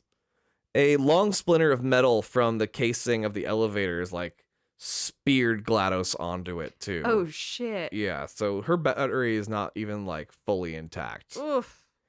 And it's prevented her from, like, smashing, though, like, into the ground at least. Okay. The crow grabs the potato and flies off with it. Bye, GLaDOS. And you're, like, underground. You're super underground. 4 kilometers down. Like, don't you just curl up and die at this point? You're like, you know what? It's been a good run. Or miles, as Wheatley would say. Yeah. Fair enough. So now Chell has found herself in the old Aperture Science, where she is greeted by the voice of Cave Johnson. Oh, that man that keeps coming into this room to explain things to us. Yes. Well, he likes to come into the room and explain things to her now. The tables have turned. And he welcomes the gentleman to Aperture Science. Of course he fucking does. And he says that he needs the best of the best, the astronauts, war heroes, and Olympians. The Black Mesa rejects. Who better to test than the best humans we have to offer? Okay, fair enough. You know, that's his whole theory. Yeah. Chell is left alone to kind of wander around this room from the 1950s, back when Aperture Laboratories was instead known as Aperture Science Innovators. Chell is guided by pre-recorded messages by, like, Cave Johnson, who is the former CEO, which we've met him a couple times. And he also has some appearances from his assistant, Caroline. Mm-hmm. Cave is now going to be our tour guide through the new I guess it's the old Aperture of yesteryear. Okay. He explains that since he's so important and can't be everywhere at once, he has these pre-recorded messages throughout to help you guide you through. It's like when you start a new job and the CEO does that welcome video of like, hey, we're fucking glad you're here at Baskin Robbins. Here's how you scoop. Yeah. Thank you for being a part of our family. That's the most interaction you will ever have with this person. Yeah, you will never see this person IRL. Okay, got you. Not even a little bit, right? Yeah. So outside the facility, you actually see this big boat, and its name is the Borealis. The Borealis. Like an actual boat? Like, yeah, it's a gigantic, like, shipping boat. Okay. And it was last seen in Half-Life 2, Episode 2. Oh, shit. And we are nowhere near getting to that game. Okay. Like, that's a long way off before we start talking about that game. Interesting. But it is in that game. Which also, this game takes place 50,000 years after the events of Half-Life 2. Right. But it is back in Aperture Science. Interesting. So, time travel may or may not be involved. I mean, they figured out portals in both. In Half-Life, you open a portal to hell and a bunch of aliens come through or some shit like that. Or maybe it's a simulation that they've figured out how to do parallel universes. It's fine. I'm not losing my mind. And in this one, you can just walk through fucking matter. Honestly, this one's kind of a mystery still. Nobody's really sure what this was about. Oh, that's great. Yeah. I mean, anytime they can tie these two in, I really love it. I fucking dig this shit really hard. But everything you said is also theories that have to do with how it's there and why it's there. Just a theory. So sometimes you're in offices, sometimes you're in test chambers that look nothing like the test chambers you're used to. Like, these are very, very different. Right, because they're vintage. And they call them science spheres. Science spheres. They have a lot fewer portal walls because portal technology was new. It was in its infancy. In its infancy is a very good way of putting it, yeah. And this whole facility is in like a dense fog Oh, creepy. because you're in an ancient salt mine underneath Michigan. That's right. Aperture was founded as a salt mine. Right, by Cave Johnson. Who would go on to do defrosting technology, quote unquote. And not think to use his salt mine That's just underground. to de-ice. I love it. Brilliant man. Yeah. Innovator. As Chell goes through, she finally activates a system for the repulsion gel. Now, that is the bouncy one, Oh, fun. right? And Cave Johnson comes on to let you know that there was one poor guy from the control group who just got blue paint and his legs shattered immediately. Oh my god. Why would you announce that in the tour? Actually, Cave also addresses that somebody came to him afterwards like, they told me not to talk about that. I'm the one who pays all the bills here, so I'm going to talk about what I want to talk about. Don't tell me don't talk about things. Would you rather work at HR here or HR at Joey Drew Studios? Oh, God. Okay, reminder, HR at Joey Drew Studios is down a moat through hell. I mean, this is a moat through hell. I'll tell you what fucking Cave Johnson puts these fucking people through is ungoddamn real. So Joey Drew Studios for you.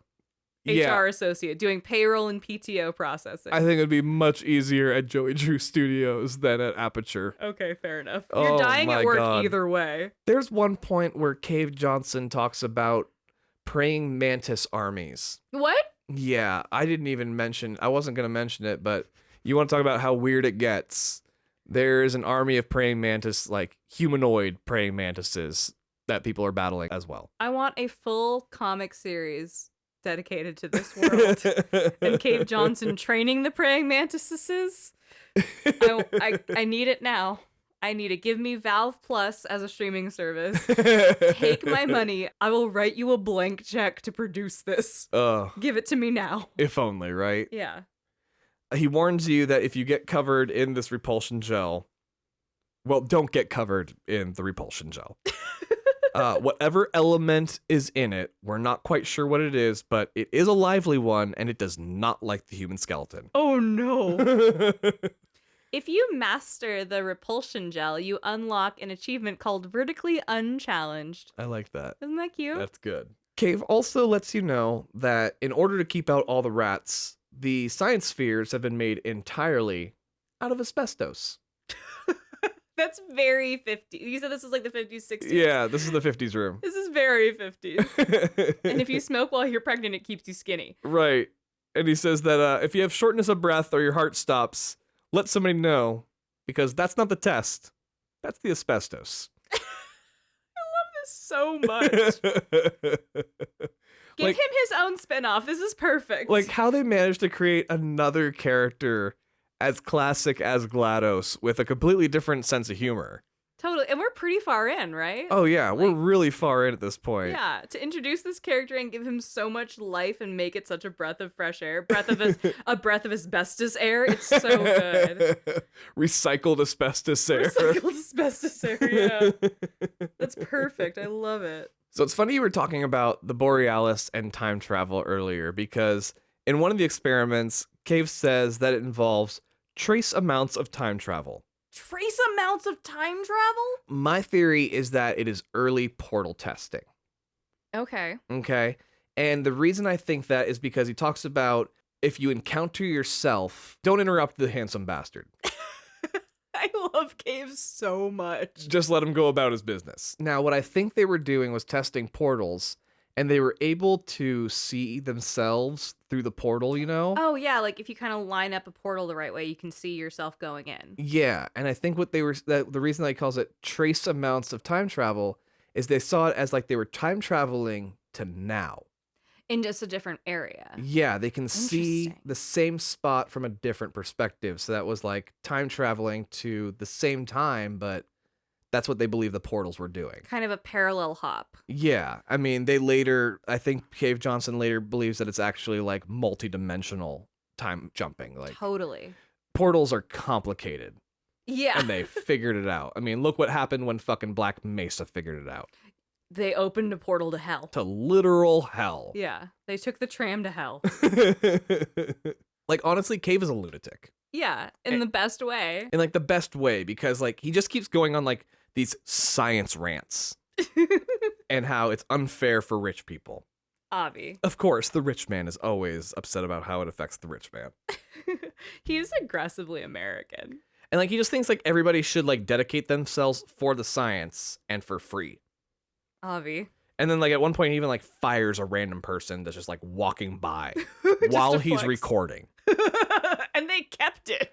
Kept that in, right? They didn't delete that. He said, I'm not doing another take. No. Fuck you. Like, we've done different takes for this show. Like Joey Jew put on a performance for every single one of his recordings but one. Cave doesn't put on a performance for fucking anybody. Cave is cave, bitch. Cave is Cave, god damn it. Yeah, Cave's a pretty great character. They swung for the fences with Cave Johnson. You have J.K. Simmons. You gotta let him go. You know, Yeah. just let him go off. I love it. It's really cool too because you get to see a lot of like elements from the Portal series in their infancy here too. Oh, cool. So you get to see the first weighted cubes here. Aw. You get to see early versions like the buttons that you've been using and all the switches and stuff too. So you get to look into the prequel that they kind of were forming already, Yeah. like in the beginning before they re-added the portals and re-added everything else, like Shell and stuff. Yeah, and I think that's why this game ended up so fucking dense. Mm-hmm. Was they tried to pack in kind of two full stories into one game Yeah. while still delivering the same game. What I really like is kind of the device of using Shell and the beloved elements of Portal 1 to tell the story of Portal 2 that they wanted to tell. They're like, Yeah. okay, we really do want to get into this lore of who Cave is and how Aperture came up, but if you want it through this fucking lens, we'll give it to you through this fucking lens. Yeah. Damn it. With the irony being that F-stop was literally through a fucking lens. Ah, it folded in on itself. That's good. Damn. You gotta keep going. Yeah. You gotta keep going. I can't handle it. I'm so sorry I had to point that out. No, it's fine. That's perfect.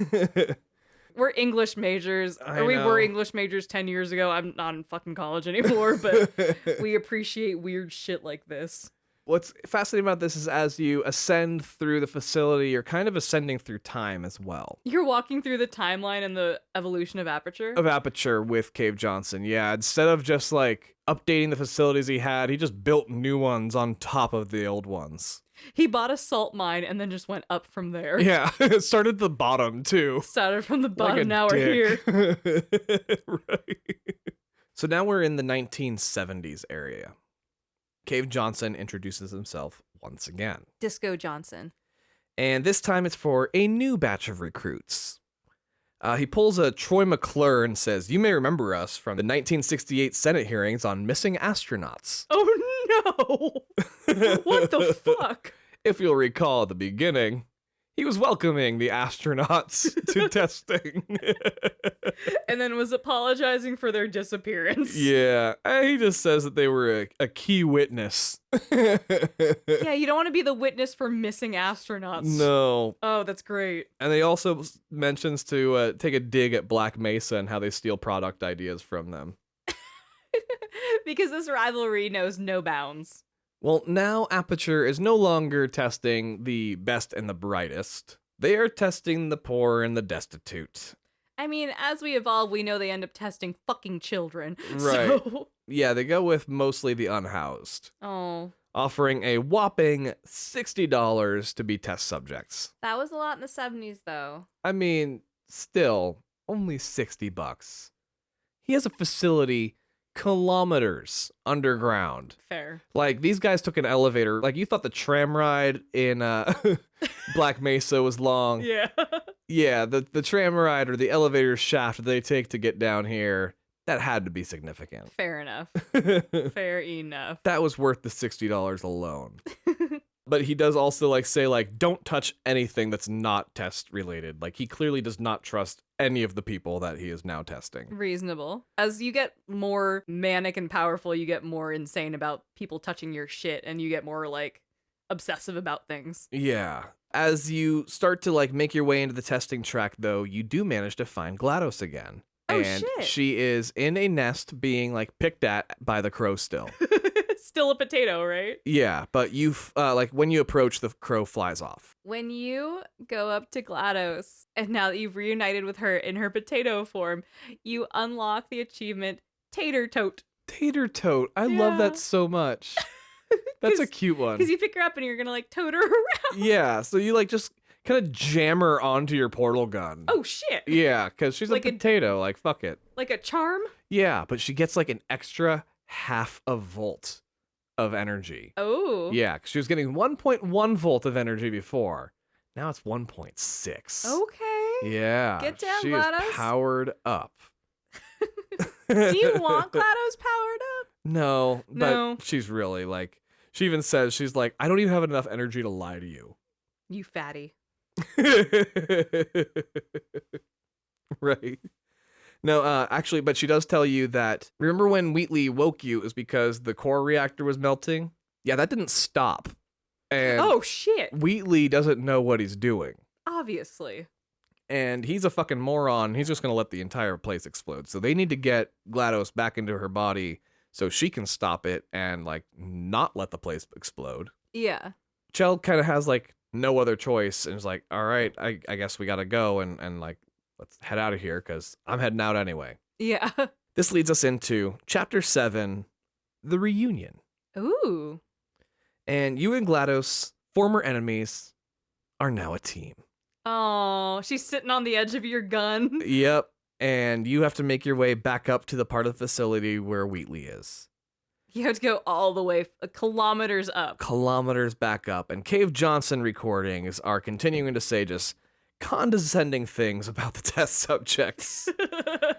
And at one point, he addresses his assistant Caroline, asking her a question. And Caroline responds with, "Yes, sir, Mr. Johnson." And GLaDOS says it at the exact same time. Oh shit. And GLaDOS was like, what just happened? Why did I do that? Oh, like it was like a muscle memory for her. Yeah, she Oh. is confused and she is Ooh. panic stricken. And in her heightened emotional state, she overdraws power from the battery and kind of like shuts down. Oh, she like fries herself. Yeah, she crashes her own system. Fried potato. Shell is again left to just like kind of go around by herself With with GLaDOS just kind of dead on the end of her gun. with a dead potato just chilling on her portal gun. Yeah. Poor Chell. So while she's going around, she does manage to find the propulsion gel. Now that is the orange one that makes you go fast. Ooh. Eventually, GLaDOS does come back online, and she swears that she knows Cave Johnson from somewhere, but she just can't figure it out. Like, for a robot, she has a terrible memory. Yeah. Well, she's shorting out. Yeah, that's fair. She is just in a potato at this point. Yeah, when she's at full strength, I'm sure she's a little better at finding information inside of her brain. In one of Cave Johnson's recordings, he offers an additional $60 if you agree to let them take you apart, do some science on you, and then put you back together. Oh no. 60 American dollars. Well, they do know what they're doing. They swear. Swear. They're Jesus. also going to scoop out like all the tumors that you're going to accumulate doing this testing. Not if. That you will. That you will. Yeah. Oh my god. Like, this guy's so fucking out of touch with reality. And he just keeps saying, he's like, I don't know whatever you spend it on, like tattered hats and beard dirt. Take your money and spend it on your tattered hats and beard dirt. On beard dirt. What is beard dirt? I don't know. I love it so much. You have a beard. No, Sounds like hipster shit that I'm not even into. it definitely sounds like some sort of hair pomade that like is sold for $80 a tin for no reason. What the fuck is beard dirt? I love it. Like an artisanal store in the mall. Yeah. There's probably CBD in it. Chell starts making her way up even further into the facility, and she finds the white conversion gel this time. And we find out through a Cave Johnson speech that the conversion gel is made up of moon rocks that were crushed into the gel.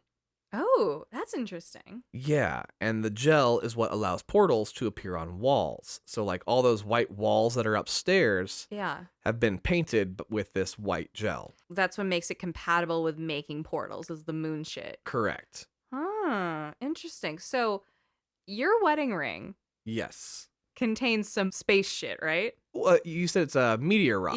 Yeah, it's a meteorite. Yeah. So can you go through portals? Probably. Shit, yeah, that's so fucking cool. Yeah. Trace amounts Trace amounts of of portals? time travel. Oh, that's so fucking sick.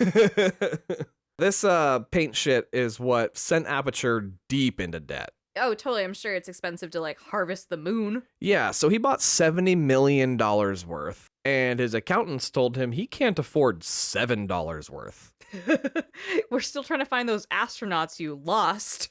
I just want to have that kind of confidence of somebody with that kind of money that can be like, I can't afford $7, so I'm going to spend $70 million. You're in for a penny, out for a pound, right? And have no idea where they get that $70 million if they don't even have 7.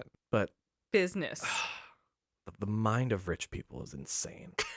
It's a world we will never understand. Never understand. Especially doing this podcast. Please sponsor us. So GLaDOS starts repeating Caroline and then has some kind of like revelation. She's like, Caroline. And so she asks if Chell can handle things for a while she can like focus all of her power on thinking about something. Ooh, creepy. And like a very like sad GLaDOS eventually comes back on as we enter into the 1980s portion of the testing facility. Again, we meet Cave Johnson as he welcomes the next round of test subjects. Do you like that every decade they just add another floor on top of their fucking salt mine It's facility? great. And they're like, we will deck this out to be decade appropriate and record a new welcome video. I just think they don't want to clean out the bodies. Fair enough. All the tattered hats and beard dirt in the 1970s chamber. Probably smelled bad. Yeah. Yeah. My house is dirty. Buy me a new one. At one time, there's a completely different recording playing, and he interrupts it to be like, for the last time, the elevators are not bathrooms. Yeah, that's fair. You just build a whole new thing. You just build up you know what? Fuck it. Totally get it. Leaving these ones behind. I'm with you, Cave. So now in the 1980s, he's welcoming the employees to the testing facility Oh, no. because it is now mandatory for all employees of Aperture Science to be tested, Oh. which has increased the quality of their test subjects like dramatically. Right. Because From- now they're getting scientists. Instead of, people living on park benches. Right. But also, Cave doesn't sound great. Well, it's been a couple years since his last few recordings. And it turns out that those moon rocks that they were crushing up and turning into the white gel, Yeah. they are pure poison. The moon is poison. And he is deathly ill. I thought it was cheese. And he is coughing constantly through this recording. Oh. And so he is going to test if jumping through portals back and forth is going to suck the poison out of its body. In what fucking world would that be the solution? Is more exposure. Well, he says when life gives you lemons, make lemonade. And when life gives you the moon, steal the moon and use it to make portals with trace amounts of time travel. No, Cave, no. Go home, you're sick. Well, as you test, a new recording comes out, and Cave says, you know what? Don't make lemonade. Make life take the lemons back and get mad. I don't want your damn lemons. Oh, okay. There you go. GLaDOS listening to this is like, yeah. She's like starts cheering him on. She's like, take it to church. she's Hell like- yeah. she's like, I like this guy. And he's like talking about burning people's houses down. Like, again, he rants. He just goes on. And GLaDOS is like, this is my guy right here. Preach. That's a bad sign. Cave asks a question: if you can store music on a CD, why can't we store a man's intelligence and personality on one? Oh no. He says he's going to say this on tape so that everyone hears it 100 times a day.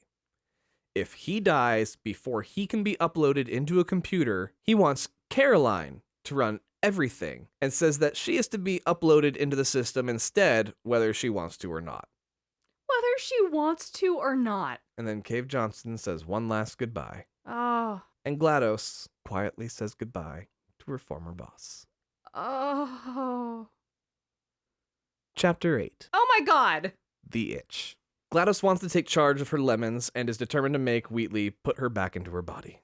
Shell and GLaDOS return near the surface to Wheatley's redesigned enrichment center. And during the loading screens between levels, so before like everything, we saw the Aperture Science logos in the background. And then when we were in the Cave Johnson areas, we like saw like the different decades of the Aperture Science logo like progressed between levels. In the loading pages? Yeah, just in the loading pages. Cute. And now we are seeing a stamp of Wheatley Sciences over the Aperture logo. Shut up. Yeah. He's like, this is my kingdom, bitches. He has completely taken over. He's turned into the king from 300. Yeah. Like, for no fucking reason. But it's Wheatley. Walking down the backs of his subjects. Worship me. Hell yeah, Wheatley. Of his companion cubes. Go off, king. I love it. As you make your way up, GLaDOS spots a poster on a wall.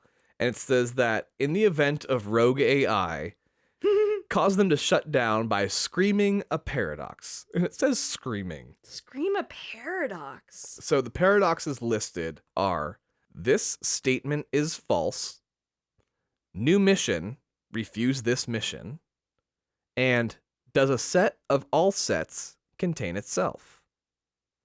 Now, my personal favorite AI paradox is from the comic book Runaways. Okay. Because they have to shut down an AI the same exact way. Uh-huh. And I love this one, and it is: if God can do anything, can he make a sandwich so large that even he can't finish it? Ooh. And yeah, they do manage to shut down some AI with that one. Broke a computer with a sandwich. Got it. And GLaDOS plans to shut down Wheatley with one of these phrases. Okay. Now that Wheatley is in control, he has decided to start creating his own designs of things. But he's a moron. And he's a fucking moron. And the first thing he thinks is, okay, I need to test something and I have nothing to test. All I have are cubes and turrets. So let me jam those two things together and maybe I can make cubes that can walk onto buttons and I can make those tests. What the fuck, Wheatley? And they are called Franken-turrets. Franken-turrets! And these are the saddest looking things you've ever seen in your life. Like, have you ever seen a creature that looks at you with like, kill me in its eyes?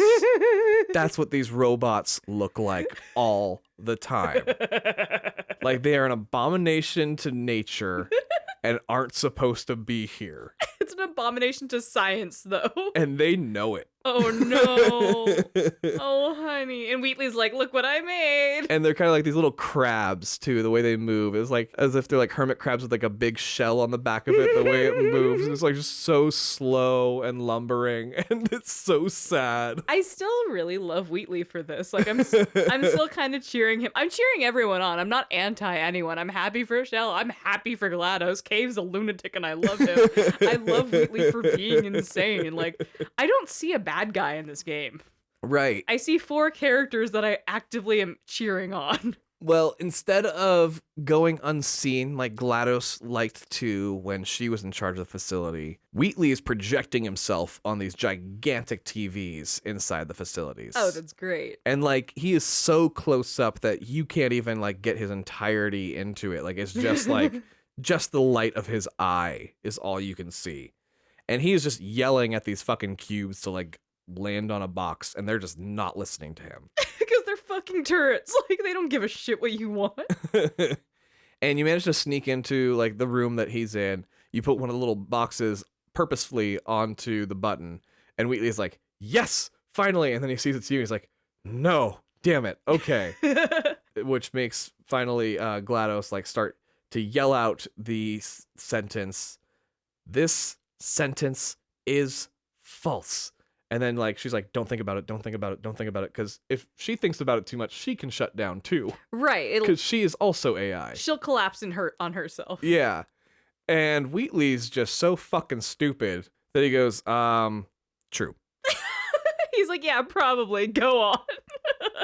And here's my thing is that the poster technically said this statement is false.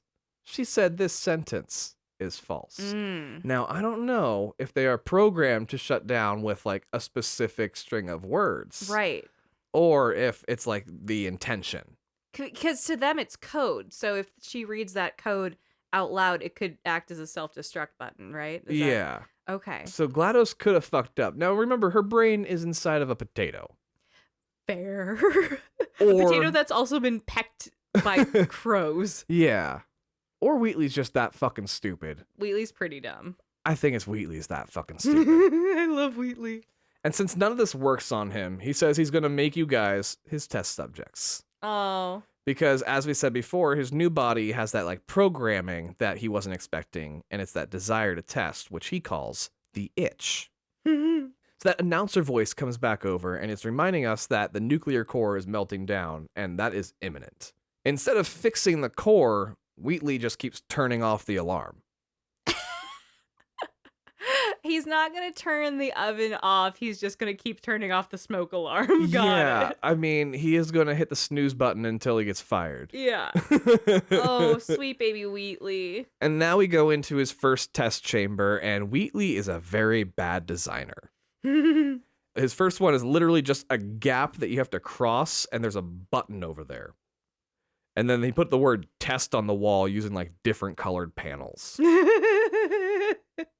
The commentary for the game, because this is one of the coolest games that has a commentary through it too. Like you can play a creator commentary? a creator commentary. You can play through the game with a creator commentary. What? There's these little like speech bubbles that pop up in certain parts of the level. You can get to them, activate the commentary, and they'll tell you like, what did this puzzle mean? Why did we do this, that, and the other thing? And it's really kind of cool. I didn't know they did that. That's so fucking cool. Yeah, they added it to the first Portal as well. I didn't know games did that at all. It's one of the few games that has. I've not seen this mechanic in hardly anything. That's so sick. Awesome thing. And what they talk about in that commentary is that in other games that have a map builder, like Halo 3 had a fantastic map builder. Very bad designers would always do that. They would always use like panels and shit to like write things on the wall. Draw dicks and shit. Yeah, they were like, so we wanted to make sure that anytime that we wanted to showcase that Wheatley was bad at something, we'd take elements from other bad user designed shit. That's fucking hysterical.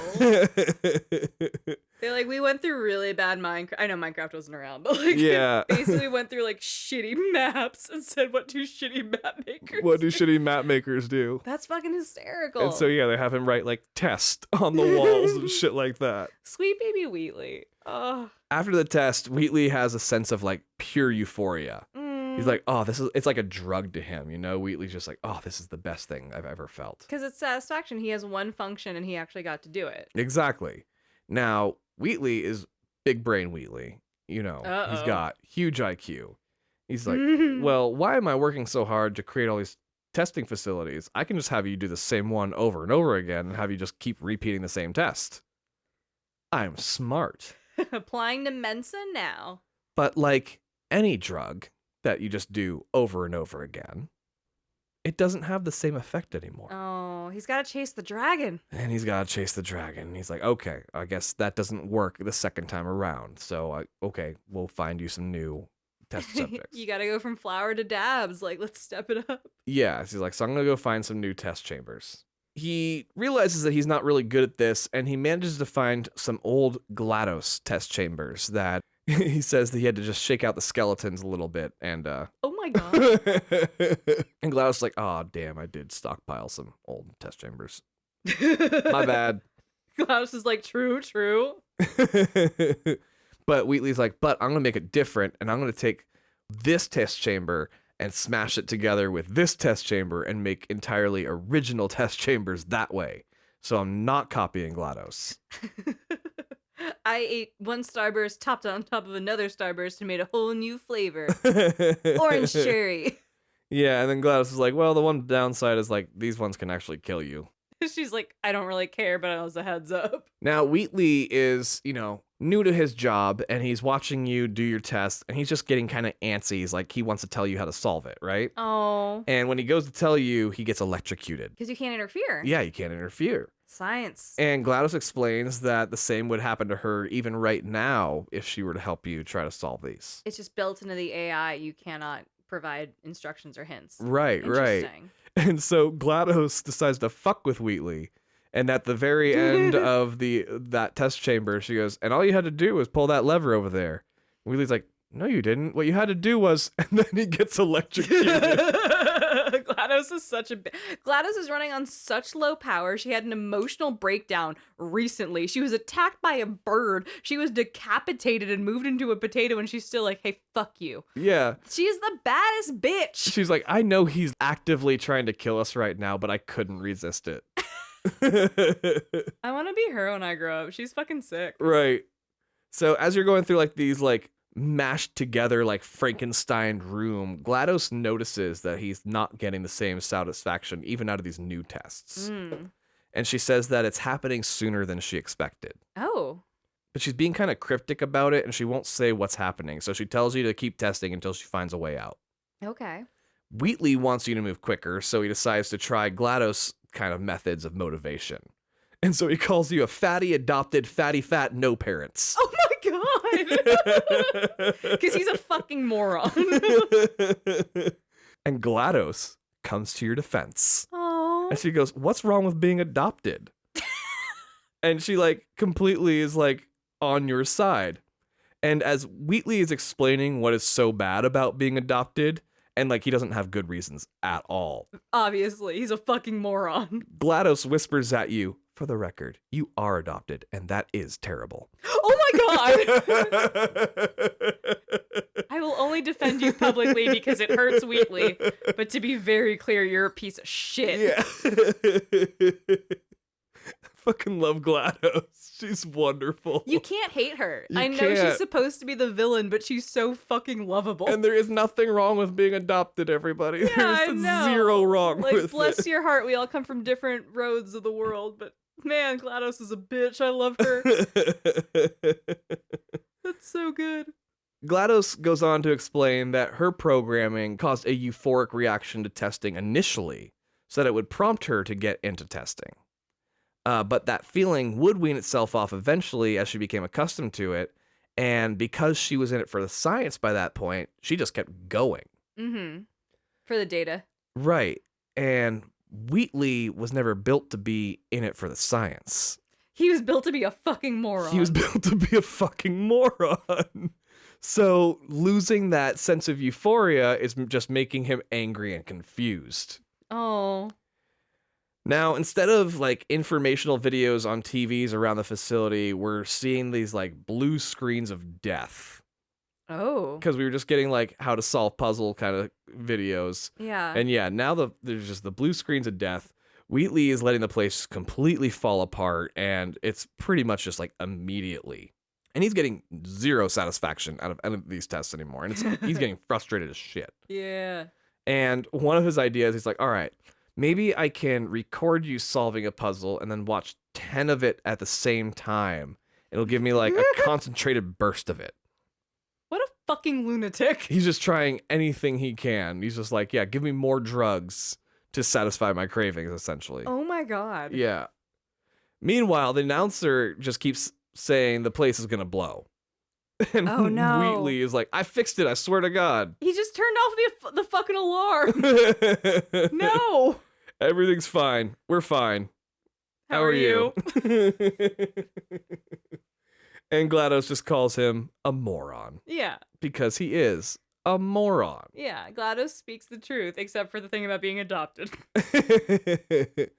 This round of tests showed that we have 19 tests, and we are now in chamber 15 out of 19. Okay. And he says that he has a big surprise for you. Ooh. These robots love surprising you.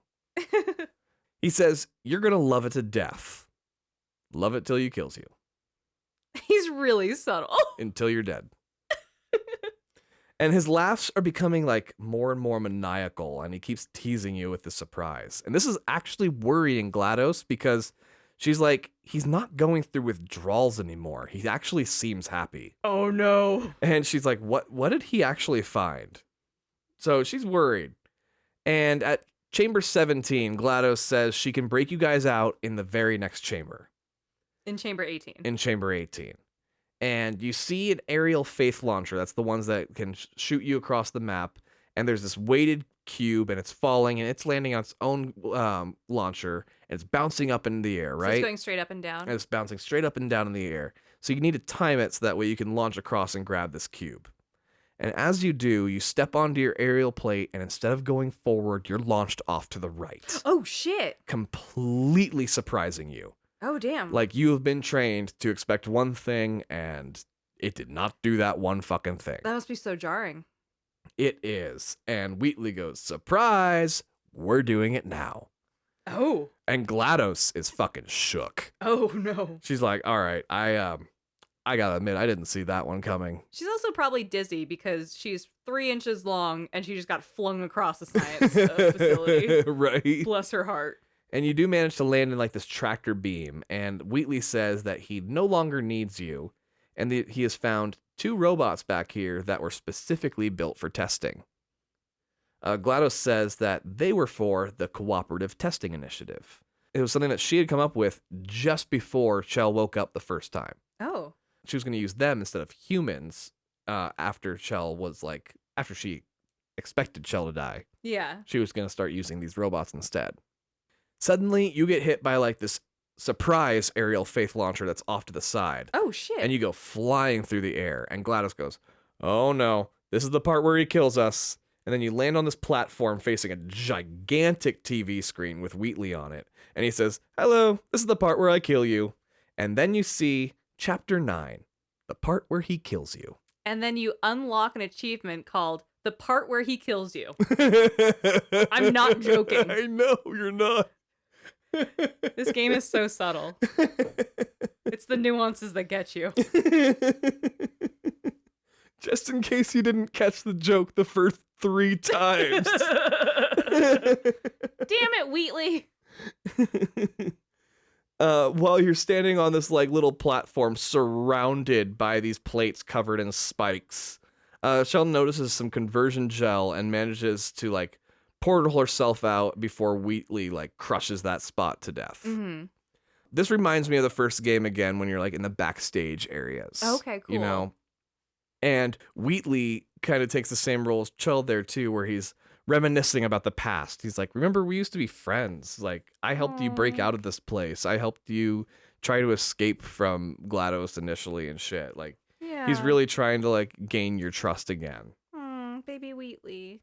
But then he does drop you into a room full of turrets again. Wheatley. But Wheatley's a fucking idiot.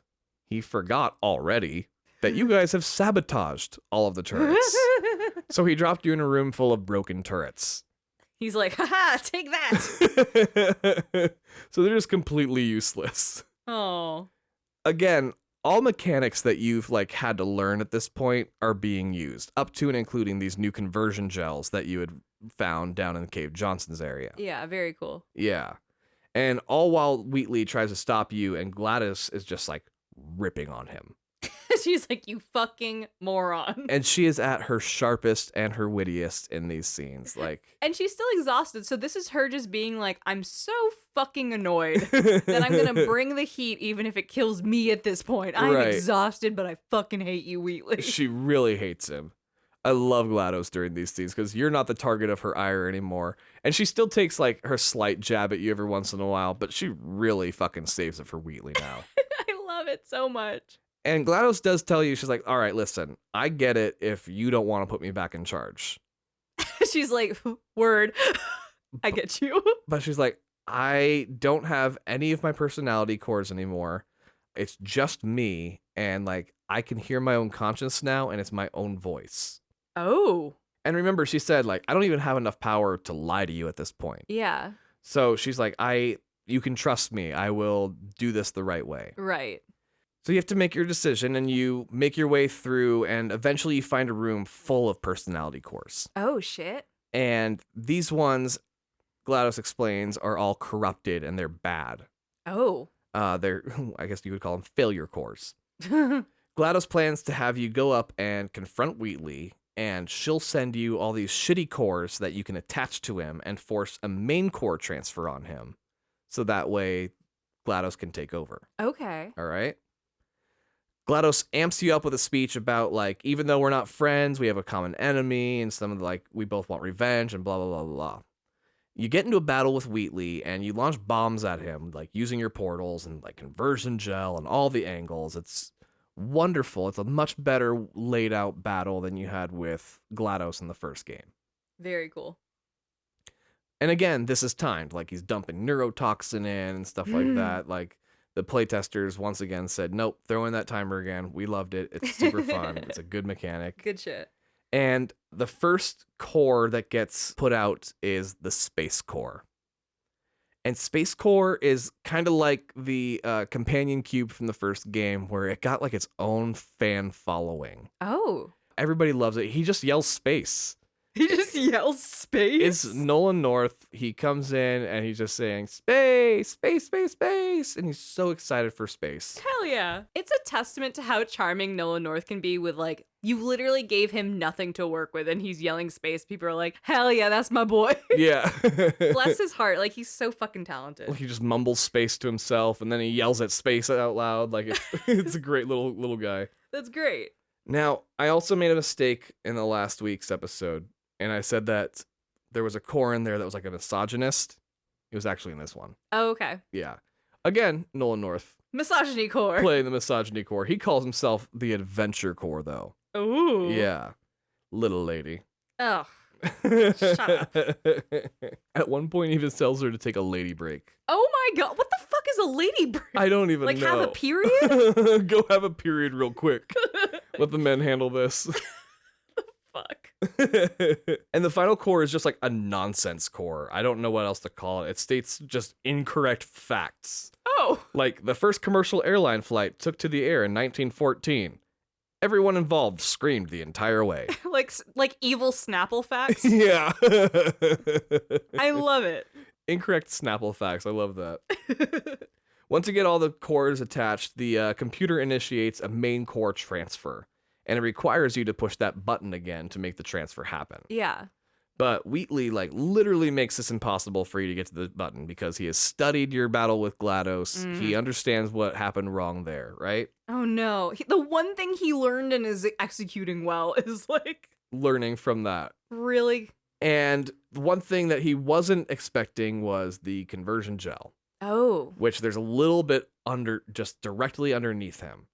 And then there is a spot directly above the button that you need to push. Okay. So you put the portal above the button, you put the portal underneath Wheatley, you go underneath Wheatley, land on the button, and just as you land, a bomb explodes. Oh shit. And you get thrown the fuck away from the button. Oh, so you're like right about to hit it and you just fly away? Just as you're about to hit it, yep. Oh.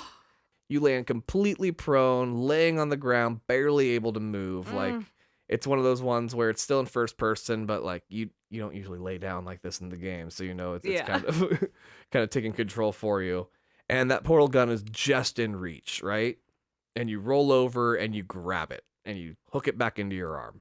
As you're doing this, you're looking up at the ceiling, and the ceiling just starts to like fucking rip away. Oh shit. Everything's going fucking crazy, and the ceiling crumbles away, and it is a full moon outside, and you can see it. And if you remember from our friend Cave Johnson, Oh my god, oh no. he told us that the gel that makes portals possible Oh no. comes from moon rocks. Oh no. So you take aim Shut up. and you shoot, and you land a portal at the moon. To the moon? And it lands directly at the Apollo 11 landing site. What the fuck? I don't know why. That shows right there.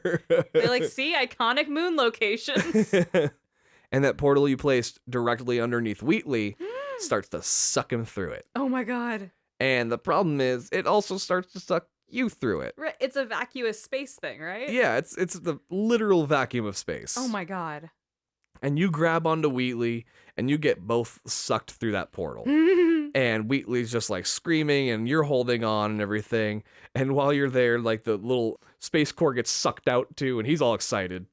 That's all he wants. Yeah, it's all he ever wanted was to go to space. Now he's in space. Okay, so it's a happy ending for him. Didn't see that coming for him at all. Good for him. Hell yeah. He got into outer space. He gets a happy ending. I love it. And like fucking Wheatley is still, while we're out here being like, no, I can fix it. Just pull me back in. GLaDOS goes, I already fixed it and you're not coming back.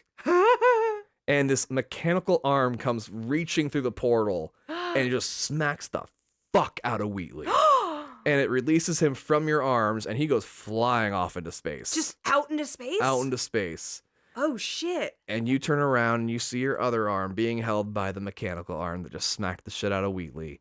It's pulling you back through the portal. The party bot. And it drops you back on the ground. Well, no, it was GLaDOS. Okay. And she just had control of her body again. Okay.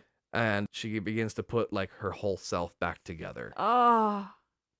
She could have left you in space, but she didn't. She didn't. She's a real ass bitch. And like, let's face it, you just had the oxygen sucked out of you, so you pass out for a little bit. Oh, totes.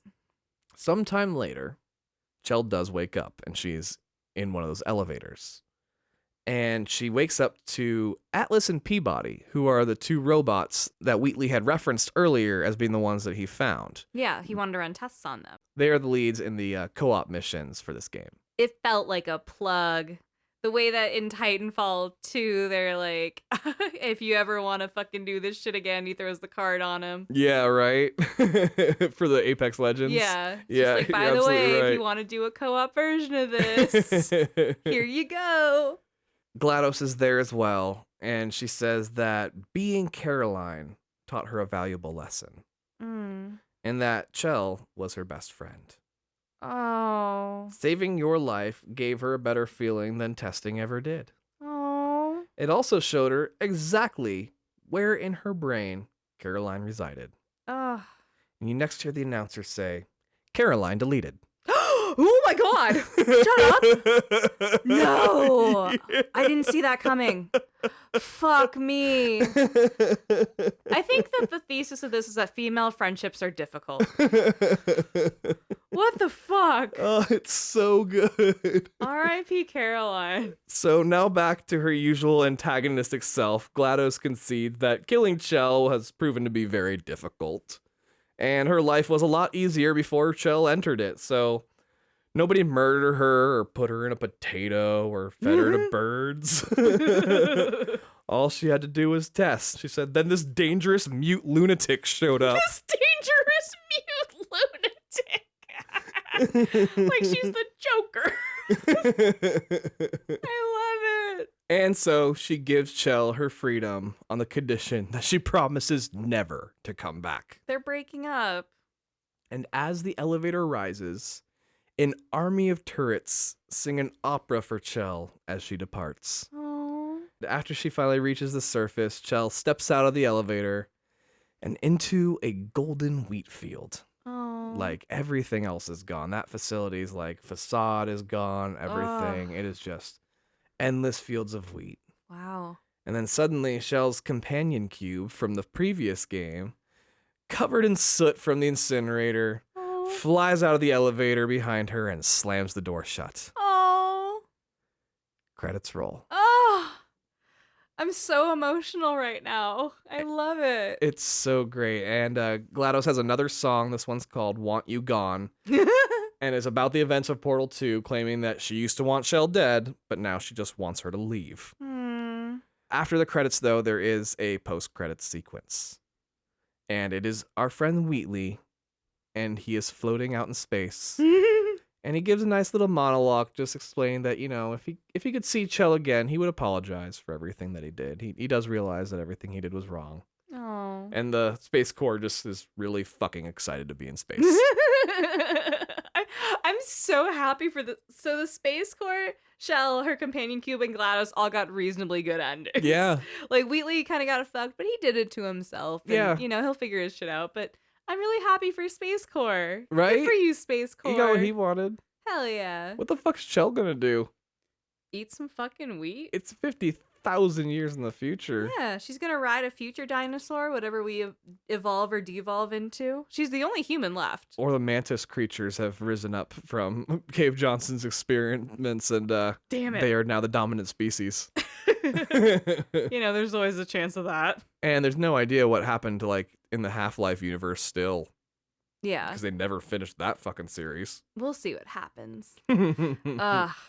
Maybe Gordon Freeman gets cryogenically frozen and gets unfrosted and they fall in love. It's fine. It's whatever. Ooh, yes, there's lots of cryo freezing in this series. Actually, no, I don't want to share my boyfriend, Dr. Gordon Freeman. 27-year-old Dr. Gordon Freeman. 27-year-old. It's obscene that he's 27. And, like, I've seen memes where they actually use, like, from Breaking Bad, Bryan Cranston act out images of him doing shit. But I'm just really happy for Space Corps. We're all happy for Space Corps. Yeah. And Cave Johnson got what he deserved in the end. Oh, totally. Because that, like, we've seen some monster, like, CEOs on this podcast. Right. Weirdly. We've seen your Andrew Ryans. We've seen your Joey Drews. I don't know. Cave Johnson's up there. He's pretty insane. Yeah. He's up there with Joey Drew. I think Joey Drew is a fair comparison. Like, Joey Drew is to animation murder as Cave Johnson is to moon murder, I guess. To science murder. To science murder, Yeah. yeah. I'm really curious. Like, I want to see him and the CEO of Black Mesa golfing and just, like, ruining each other's lives. Just, like, shouting in each other's backswing. Yeah. Just being dicks at each other. That world fascinates me to no end. Right. I'm happy for Shell. You are? Yeah. Yeah. I just don't think it would have hit the same if it was Mel. No. If it was Mel. They were right to walk it back into Shell. And they were taking pictures the whole time. Yeah. Yeah, I don't think it would have worked either. I'm really happy they went in this direction. Oh, totally. Really sad that we have seen fucking, like, hardly anything since. Yeah, because this is over 10 years ago. Yeah. So after the game was released, actually, in May 2012, they added something called the Perpetual Testing Initiative. Oh. In which it was allowing users to create their own test chambers. Oh, shit. Okay. Yeah. And they even gave you some GLaDOS lines to use and throw into your thing. And Oh, that's so good. yeah, really well done. And so, yeah, you can go online and just endlessly play Portal now. You can be your own GLaDOS. Right. Oh, no. Which it's also stalled, unfortunately, playing, a Portal 3. Right. But Valve's fucking terrible at anything with a number 3 in it. They really cap out at 2. They really can't seem to get a 3 out of their system, so it's unfortunate. But what's funny is between recording our first Portal episode and this Portal episode, they announced the Portal Companion Edition on the Switch. Yes, I'm so excited. I finally get to play it. I know, because this one has the co-op mode, and when Oh, sick. I first had it, you weren't a gamer. That's and right. we couldn't play the co-op mode. I've had to get like a friend to come over and play it one time, and I got through it like one time. And you're a gamer now. We could actually play it together. So I'm really excited for that. So we're going to get that on the Switch for sure and play through that. I'm doing this purely to hear GLaDOS lines. Yeah. Like, to be very honest, I just want to hang out with my best friend GLaDOS. Here's the thing about the co-op mission. It's not anything too big. Okay. It really is just showing you the mechanics of using 4 fucking portals, which is insane. Mm-hmm. That makes it so much fun, is using 4 portals. But the story of it all is basically GLaDOS has discovered a chamber in the system that she had never seen before. Ooh. And she wants to know what's in there. And she thinks she knows what's in there, but she's not sure. Mm. You get through the test chambers, you get there, you break open into it, and it is thousands upon thousands of humans in cryosleep. Oh my god. And she's like, okay, I don't need these robots anymore. I can go back to human testing, because she was not getting the satisfaction out of robots, because once they die, they can just get rebuilt. And she's like, well, that doesn't really make the fun of it anymore. Where are the stakes? Yeah, the stakes weren't high enough for her. So she needed human bodies again. I can't threaten them with neurotoxins, so fuck this. Yeah. Oh, that's great. Oh, Yeah. I love that. I also like that Peabody and Atlas are like, one's like a tall, skinny one, and one's like a short, fat one. Like, Right, they're right. very cute. That apparently was a dynamic that came from F-Stop. Really? Really? Yeah, that was like the Cute. one mechanic that came over from F-Stop. Oh. Was there was going to be like a tall skinny and then a short round. A Mario and a Luigi. Yeah, and it's funny because like the short round one looks like Mike Wazowski. Oh. Wouldn't you say so? Yeah, he's a little circle. He kind of looks like he has a giant eye in the middle. Yeah, and it's funny. They Cute. leaned on them for the advertising of Portal 2 more so than Shell, which I thought was fascinating. I've seen them in a lot of stuff, and I think that I believe they were using a Lego Dimensions set. I know Shell's been in a Lego Dimensions Yeah, set. she got into the Lego Dimensions set. Yeah, no, so Portal, yeah, it's gotten ported out. Portal's been ported Hey. onto plenty of different formats. I know Lego Dimensions did an entire storyline. I don't even know what that is. The E3 trailer they did was very cute for it, though. They had a Yeah. live action Shell playing with the Lego Dimension piece of Shell. It's cute. Oh, yeah, no, super cute. Like, really well done. And, you know, we've got Portal bookshelf holders and stuff. You know, Portal's a part of our lives as much as anything else. My favorite Portal thing IRL is when people do the Christmas tree in the portals, and they get they get the lights, or they're orange and blue, and they got half a tree on the ceiling and half a tree on the wall. Oh, I love that. Really great stuff. Yeah. All right, Goombas, I Ugh. think we have covered everything Portal has to offer. Space. Space! Thank you guys so much. We are updating our Instagram finally. Yeah, So that is at The Other Castle, right? at the other castle. It's at The Other Castle. It's also The Other Castle on Facebook. I had to create that to log into my Instagram with it. So we have a Facebook now too. That's Yeah. fine. And then if you want to email us your feelings, or, you know, maybe your breakdown of who you love more, Dr. Gordon Freeman or Miss Shell, you know, feel free to email us. That's all in the show notes of bio. Yep. All right, Goombas, until next time, Stay out of portals. bye. Well, here we are again. It's always such a pleasure. Remember when you tried to kill me twice? Oh, how we laughed and laughed.